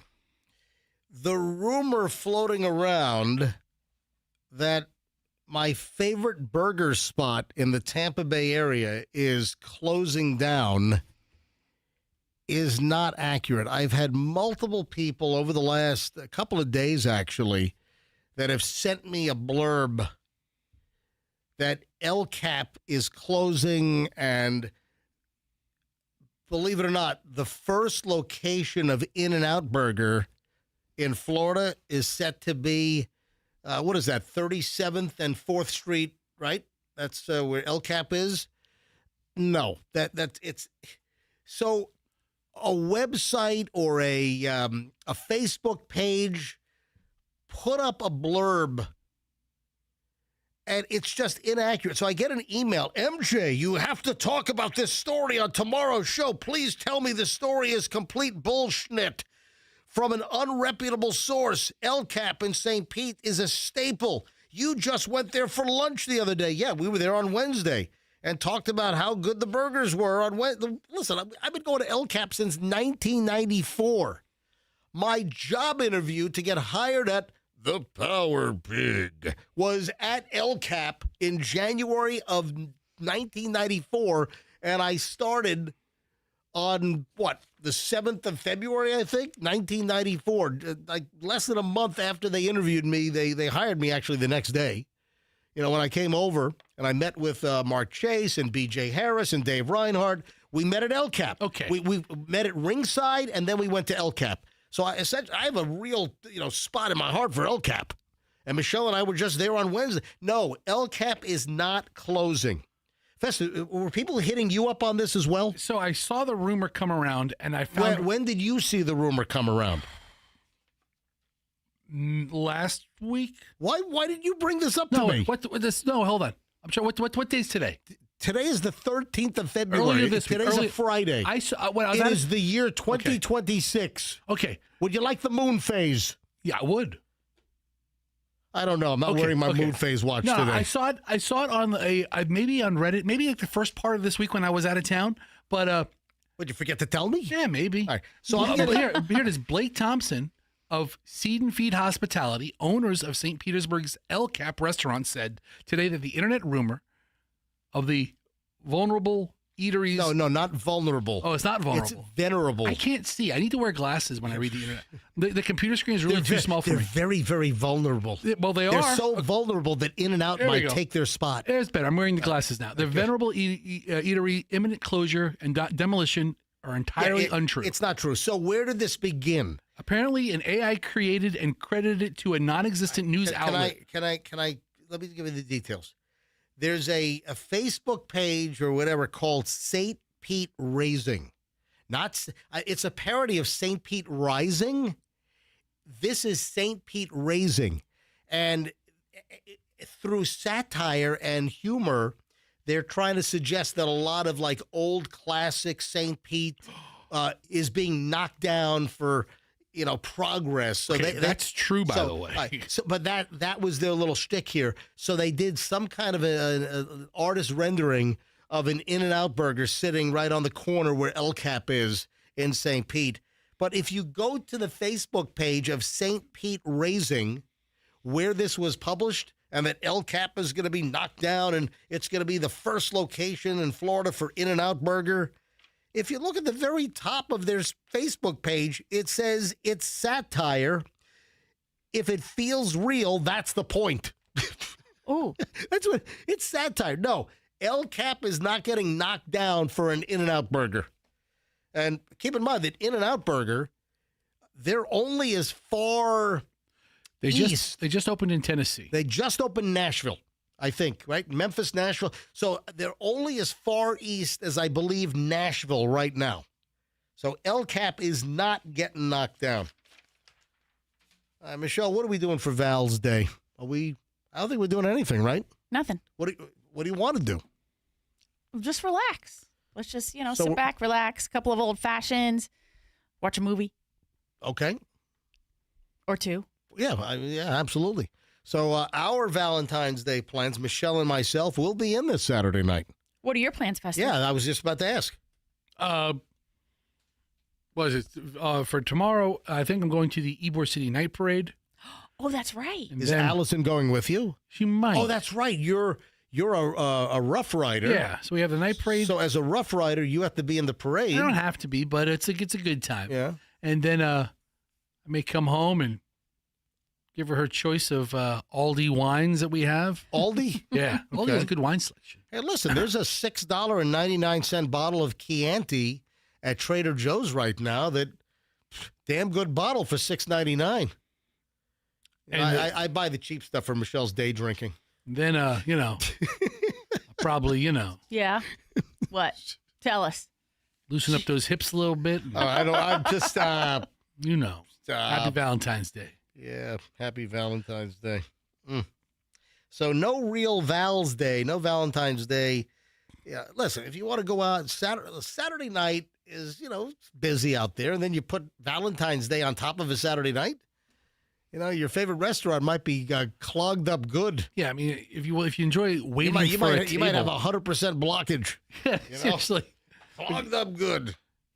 Every place is going to be packed. Yeah, and listen, I hope business. But, we've spoken about this in the past, that restaurateurs, restaurant owners, they don't really like Friday and Saturday night Valentine's Days.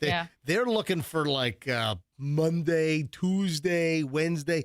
They want the slower days of the week to have Valentine's Day, because then you get, just a big B12 booster shot, Yeah. to your books by having your restaurant packed up on a night that usually is not that packed, is what it comes down to. 9:22 at the MJ Morning Show. When we get back, it's the final chunk of the MJ Morning Show. Big Walmart news. Humongous Walmart news that is not having to do with the backpack and the Nancy Guthrie situation. We'll get to that in just a bit. I teased this yesterday, didn't get... Hey, Joan! Hey, get Joan! Joan! Come here. Hey, hold on. Joan, come here.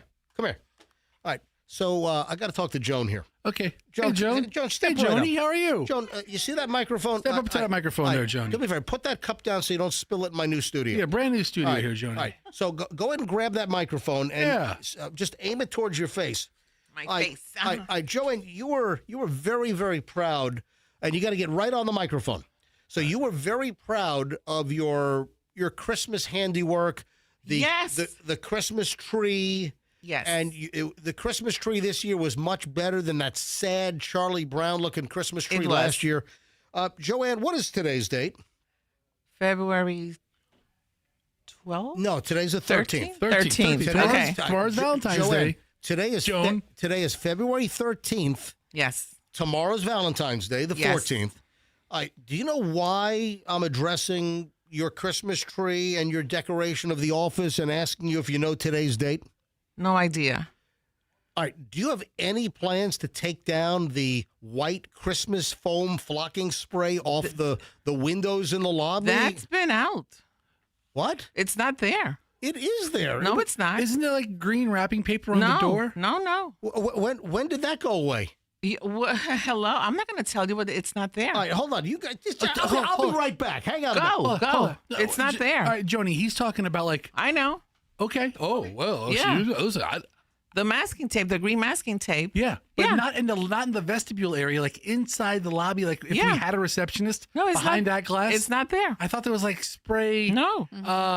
Snowflakes or something. No. Okay. Well, good. No. First of all, I want to commend you on what an awesome tree it was. It was very nice. Yes. And I even told him, I said, we got to mention this before Christmas. They didn't mention it. He didn't mention it. No. I know. Now he is mentioning this in the middle of February. Okay, there he comes. Okay. It's not there. It was there yesterday. It's not there. Hold on, I got to turn my mic back up. It is not there. It was there. Michelle, Michelle, didn't I make a comment on the way out yesterday? I commented on it. I think so. No, not yet. I did I'm so. pretty sure. You know what? Yesterday, I stopped and and MJ talked. busts her chops today. Yeah, and yeah. It's gone. Yeah. It's not there. It's gone. When did you take it down? Doesn't matter, does it? It doesn't matter. It's not there. Yeah. Okay. Joan! All right. So Joe's the best. the Christmas crap was still up yesterday, and after we left the studio after the show at 10 o'clock, you took it down yesterday. So good for you. Yeah, all right. You're dismissed now. That's fine. Thank you. Did you hear several of us around the office were making bets as to when it was going to come down? No. Okay, I bet like March 15th, so I No. lost. But thank you for the compliment on the Christmas The tree. Christmas tree looked beautiful. You did a nice job. Wait until you see next year. This Okay, year's. listen. It'll be really nice. Let's all hope we're here. I don't think I'm going to be here. Let's all hope we're here. I mean, come on, let's not get ahead of ourselves. Yeah, the top salesperson and show on Q105 might not last the year. You know, you should put up a St. Patrick's Day tree. And then we should put up a tree for every How holiday. about you put up an Arbor Day tree? Yeah, why not? For Arbor Day. Flag Day, Arbor Day. Arbor Day isn't Arbor Day. That is a tree day. It's just a tree. It's a tree day for tree day. It's a tree for tree day. Why don't we put up a tree I'm for running Arbor? really late now. All right, 9:26 at the MJ Morning Show. She got you. She took it. It was busted your butt. It was taken down yesterday. You thought you were so smart. I did. Yeah. I didn't notice that it was there yesterday. I'm telling you. It was like, how long is the Christmas white, like fake snow spray going to last all over the windows in the lobby? And she took it down yesterday, wise ass. All right, 9:26 at the MJ Morning Show. MJ and Michelle and Fester back in minutes with the final chunk of the MJ Morning Show next. Hey, you want a miracle? Do you want a miracle when buying a Toyota? Well, it's simple. You go to Miracle Toyota, and I got your miracle. So Valentine's Day is tomorrow. And to show some extra love at Miracle Toyota out in Haines City, Valentine's Day promotion is in effect till tomorrow. Test drive any vehicle today or tomorrow, and you'll get a free Valentine's T-shirt. You'll get $250 immediately off your vehicle purchase. And then if you buy a Toyota at Miracle Toyota tomorrow, they'll even give you a $250 spiff to buy dinner for two. That's a nice dinner, $250. That's lovely. Listen, if you're looking for Toyota, folks, if you're in Polk County, you're listening to us out in Lakeland, Haines City, anywhere in Polk County or any surrounding counties, Miracle Toyota is going to treat you phenomenally. Haines City, Miracle Toyota. It's a great experience. It's a great company. I know the owner, Mike Murphy. They also own Genesis of Tampa, and it's just a very pleasant car dealership to work with. Miracle Toyota. Oh, and also, if you want to buy a new Toyota Tacoma, they've got a triple-double sales event on select Tacomas. They'll triple the college grad or military rebate on a Toyota Tacoma right now. Miracle Toyota, Haines City. Tell them that MJ sent you. When you have an air conditioning problem, it's not working, it's supposed to be blowing cold and it's blowing hot, or with the cold snaps we've had, it's supposed to be blowing hot instead of cold. If it's all curmungulated, folks, you call Air Rescue. Who comes to the rescue? It's Air Rescue when you have any kind of problem. So Plan B Air Conditioning is now known as Air Rescue. Yeah, same ownership for both companies, and they decided to phase out the Plan B name and just name everything Air Rescue. AirRescue.com. Get rescued.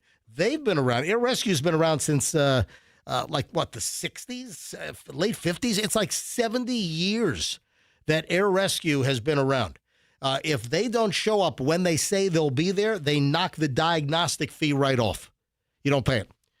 If you mention me, MJ, 10% off. Any air conditioning and heating needs, folks, you need a new system. They put in a new Daikin for me. It's fantastic. It's airrescue.com, and tell them that MJ sent you. Schreiner's got final check on traffic this morning. Here he is, and the MJ Morning Show back in just a minute. Most of the commuter volume.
At the MJ Morning Show. Hey, Fester, nice job with that Grillsmith commercial that we just ran. You know, that'd be a good option for Valentine's Day. You know what? Yeah. You're absolutely right. I know. 5 Bay Area locations. So Fester, one of his new endorsement clients, is Grillsmith. They've been around for a while. They do a killer job. Fester, you're quite the, even before they came to you to do the commercials, you've been quite the regular at Grillsmith with Allison for quite some time. Location near me in Carrollwood. Yeah. And there's, 5 Bay What Area do locations. you shoot right across what, Bears? It's on Dale Mabry. Okay, yeah, south of Bears. but you shoot, how do you get from Lutz over to Carrollwood? Well, yeah, Bears. Well, I thank you. take Well, Bears from 41 to Dale Mabry, Right. but yeah, we go to the Grillsmith location in Carrollwood. But almost every night of the week during the week, they have something great going on. Yeah. And for Valentine's Day, it's the perfect destination. That's what I was thinking. That's what I was thinking too. And we might have some big news coming up in the next week or so. What might that be? Why can't you give me a little hint? It's a surprise. Are they bringing food in? Well, they're going to bring food in. Okay. They're gonna bring food in. So there's a surprise on top of that? Something that we've never done before. Morning show. We're going to drop Fester from a crane on the roof of a Grillsmith location. That actually sounds delicious. Yeah. That sounds like a really good idea. Right. Details coming up shortly. All right. But yeah, Valentine's Day, Grillsmith's perfect location. No, I just heard you do the Grillsmith commercial. So, yeah, Valentine. You're looking for a great Valentine's Day dinner. Hit up Grillsmith. Where are they located? So, Carrollwood. I know you got Clearwater. Yeah, Carrollwood, Countryside, Lakeland, Sarasota, and Wesley Chapel. There you go. All right. Yes. One of Fester's new endorsement clients, Grillsmith, here on the MJ Morning Show. All right, good news. We're going to talk about Walmart, and we're not talking about the Ozark Mountain Trail Hiker Man, whatever the hell the thing's called, backpack. Right. And the whole Nancy Guthrie case. Walmart is rolling out 3,000 new positions, and they pay nearly $90,000 a year, and you don't need a college degree. Yeah. 3,000 pharmacy technician roles, I guess, will be available. Yeah, so Walmart has boosted pay for pharmacy workers and rolled out thousands of new entry-level positions. And I guess if you want to become a pharmacy technician, you don't need a college degree. You might want to poke around at the Walmart and see if you can score one of these primo gigs as a pharmacy tech, not a pharmacist. Of course, you need a pharmaceutical or pharmacy degree to become a pharmacist, but a pharmacy technician. I have a question. And you could be knocking on $90,000 a year. Does a pharmacy technician fill the orders? No, the pharmacist does that. Okay. Yeah, if I'm not mistaken. Or does can the pharmacist check the work? That's a good question. Or one pharmacist can't do all those orders. I was going to say maybe a pharmacy tech. I don't know what they can do, and then what you just said, does the pharmacist then overlook the work? It's been my experience. I thought mine were being filled by the pharmacist, but I don't know. I don't know either, but still, it's a good opportunity for a lot of folks, especially folks who might be in the pharmacy a little bit lower, like who's been with the company for a while, trying to move up. Right. That's awesome. Good for Walmart. Today is Friday the 13th. I don't even know if this is real. Michelle just handed me a sheet of paper with some kind of fact, but today is.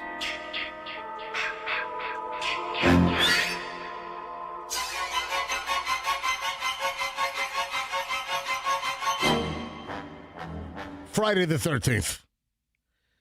And apparently today's Friday the 13th is one of 4 Friday the 13ths this year. That seems like a lot of Friday the 13ths. There's always a couple. It says one of 4? There's always a couple of them. Yeah, today's the first Friday the 13th of the year.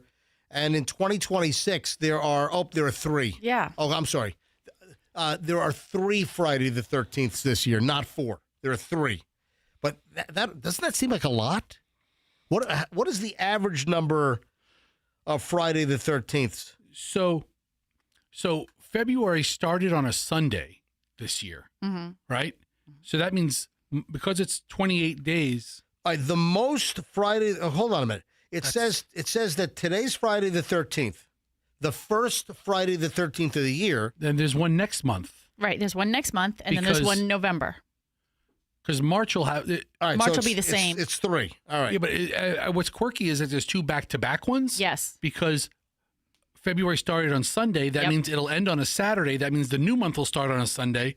And because there's exactly 28 days, which is exactly 4 weeks. And March will have a Friday the 13th as well. Yep. All right. So very spooky. There can only be 3 Friday the 13ths in a calendar year, just mathematically. Oh, interesting. I didn't know that. Mm-hmm. Oh, you want to watch you want to watch the first Jason movie tonight, Michelle? We ought to do that. Let's do a Friday the 13th slasher-thon for Valentine's Day. Wait, which one is Friday the 13th? That's Jason? That's Jason with the hockey mask. Oh, with the hockey mask. Yeah. What's the other one? Halloween? Halloween. That's Mike Myers. And what does he do? He stabs people. Does he wear a mask? He's got some creepy-looking mask, but it's not the hockey mask. It's a different mask. I just get them all confused. Yeah, all right. So maybe tonight and tomorrow for Valentine's, we do, today's Friday the 13th. We can watch the original Friday the 13th tonight. Yeah. But I'm looking at, in 2020, there were 2, 2021 and 22, there were just 1. Yeah, there was a year not too long ago where Friday the 13th was trying to think what was it? It wouldn't have been. Halloween's always on the 31st. Yeah. Valentine's Day is always on the 14th. Yeah, I saw something interesting about the proximity to Friday the 13th to Valentine's Day. There was just something interesting on how often that occurs, where you have Friday the 13th and then the next day is Valentine's Day. In this entire decade, this is the only February Friday the 13th. In this entire day. Okay, maybe that's what I saw. And I mean the 20s. Yeah. From 2020 to 2030. I think the last one might have been 2015. Yeah. All right, quick call here. Tiffany is in Port Richey. Hi, Tiffany. You're on the MJ Morning Show. Hey, guys. How are you? Apparently, you're calling in on the pharmacy technician inquiry. Would you like to set us straight? Yes, sir. I would love to do that. Please. I've been a technician for 38 years. Wow. Yeah, that's my passion. And I've been at every retail pharmacy you can name. I've been there. Have you been to CVS? Yep. Have you been to Walgreens? Walmart, CVS, Eckerd's, Walgreens. Oh, yeah. What about Rite Aid? No, because they're up north. I did all my pharmacy tech servicing down here in Florida when I moved down here in 85. All right. All right. So, yeah, I started when I was 16 and I'm 54. Oh, wow. All right. That's a hell of a career. So what can a pharmacy technician actually do? Basically, being a registered certified pharmacy technician, you're registered with the state of Florida or any other state that you're living in. You are basically the right-hand man of the pharmacist. You can fill, but you cannot dispense it to the patient until the pharmacist checks your work. Right. All right. So you can put the 30 rosuvastatin in the plastic container, but the pharmacist has to double check that you gave the patient, a cholesterol pill and not, some kind of, Zoloft or Xanax or something. Correct. They do the final check. We do all the filling for them, and they do the final check to make sure that it's correct. Well, hold on. You mean you package a prescription and then the pharmacy unpacks it, or the pharmacist unpacks it and recounts everything? No. They just check our work, our labeling, make sure the labeling is correct with the patient name, the medication name, and everything matches in with the bottle that the pills are in. All right, Tiffany, in your 117 years of being a pharmacy tech, yes, have you ever put the wrong pill in a pill bottle? No, sir. I do a 3-point check on my when I check my work, it's 3 points. I check it every which way but loose. So you've never in your entire 38 years ever put the wrong pills in a prescription bottle? No, sir. That's fantastic. Whoa. Yeah, because even a car technician doesn't loosen or doesn't tighten the wheels on a car and they fly off on the interstate. I mean, that happens Well, I occasionally. look at it this way. I'm dealing with patients live every day No, that's- when I do the filling, and it's very serious work for me, and I take it very serious. So May I ask no, you- I never make a mistake on that aspect. May I ask you where you are a pharmacy tech right now? I am at not in a retail pharmacy, I can tell you that. Okay, all right. So has anybody come up with like a prescription for Viagra? And they're like, hey, why don't you throw a couple extra in there? Because, you know, No. I could use them. What, instead of 30, why don't you give me 32? 35. Or 35? I got a trip to the islands planned. I need a couple extra. Yeah. Hey, Tiffany, thank you very much. Well, we never throw anything extra. Yeah. And just to let you guys know, I have something special in a box coming to your office. Oh, some Xanax or Zoloft or Viagra? Some lithium pills for me. Something I made for you, Oh. Michelle, and Fester, and Andrew. Okay. Oh, nice. When can we It's expect coming in it? a box, and I made it. I handmade all of it, and each one has your name on it. So Did you glue pills on it? I want to make sure. Huh? Did you glue any pills on this? No, you don't get no pills from me. I'm legit legal. I go by the book on everything I do with my job. Unfortunately. No, I appreciate that. Tiffany, we will look for when are you mailing it out or shipping it out? I already mailed it. It's supposed to be delivered today at your station, but I don't know if you're going to get it by the time you guys leave. So you probably have to open it on Monday. It'll be left for us in the studio, and we'll open it up on Monday. Tiffany, thank you so Yes, much sir. for checking I'll be in. listening for you. Thank you. My pleasure. Thank you. Have a good day. You too. Listen, man, she knew everything about pharmacy tech work. Well, listen, doing it for 38 years, that probably makes you somewhat of an expert. Yeah, she's straight as an arrow. I need to meet like a sketchy pharmacist tech. Just you need sketchy tech? Yeah. If you're a sketchy pharmacy tech, send me a text. Let's become friends. You need sketchy rule breaking tech. You need the protocol pirate. Yeah. That's what you need. I need somebody who's not afraid of prison time. That's what I need. 38 years, man. I'm sure that makes her an expert pharmacy technician. Yeah. Does that still apply, Michelle? The Malcolm Gladwell 1,000 hours no, of. that was like 10,000 hours. 10,000 hours? That like 10,000 hours makes you an expert in your particular field. I have no idea if that still applies. I would think it's pretty close, though. Yeah, You spend 10,000 hours doing anything with a commitment, you're pretty good at it. I don't know why that would change. Yeah. Just out of curiosity. Look it up. A couple of things before we get out of here today. So, Michelle, you've been following the whole Justin Baldoni deal with... Not lately. With Ryan Reynolds and the whole Blake Lively disaster with Blake Lively. Oh yeah, you've been involved in the Savannah Guthrie deal now. Mm-hmm. But did you know that Justin Baldoni arrived yesterday for a second day of, I guess, hearings? I think they're trying to mediate some type of. Well, I'm seeing that. Oh, there might have been some hearings as well. Yeah, I'm hearing Yes, that the latest settlement talks have been completely unsuccessful in the Blake Lively situation with Justin Baldoni and, of course, Ryan Reynolds. And you got Taylor Swift all, pulled into this orbit as well. Well, the settlement talks have been described by good reporting as unsuccessful. There's no reason for either side to settle at this moment in time, to be honest with you. I mean, I don't know that the judge has ruled on some of those motions, the summary judgments and dismissals on some of the different counts or aspects of the case. So, we'll see. I think both sides really want to go to trial. I think both sides really feel like they will be vindicated by airing it all out. And so if, you have two sides feeling like that, it's not going to settle. I don't know if we ever played this, but what was in the leaked voicemail? The Justin Baldoni leaked. I have the audio. Was it her, the message that she left him? Yeah, hang on. That's nothing. I listened. Let me hear this. Hang on. Hey, Blake, I hope the fitting... It's the other way. All right, so it's him. Right, they both left each other voice messages, which is kind of weird.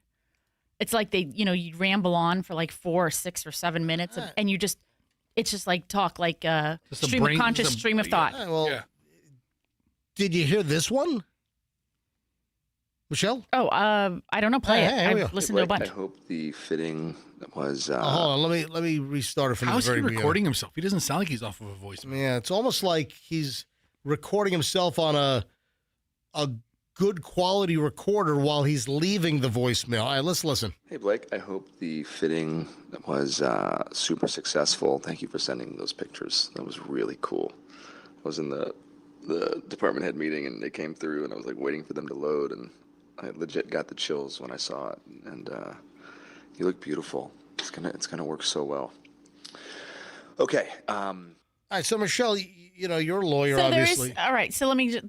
People think that sounds a little creepy, but he is also speaking from the place of being the director. So it's his job to make sure that she looks appropriate in her wardrobe for whatever the scene is. And she had some complications, and I don't want to call them complications, but she had just had, I think, her 4th kid as she entered into this role. So she was trying to lose her, baby weight, the natural baby weight, and fit into this role in a variety of, wardrobe fittings. And this is all about the It Ends With Us. Right.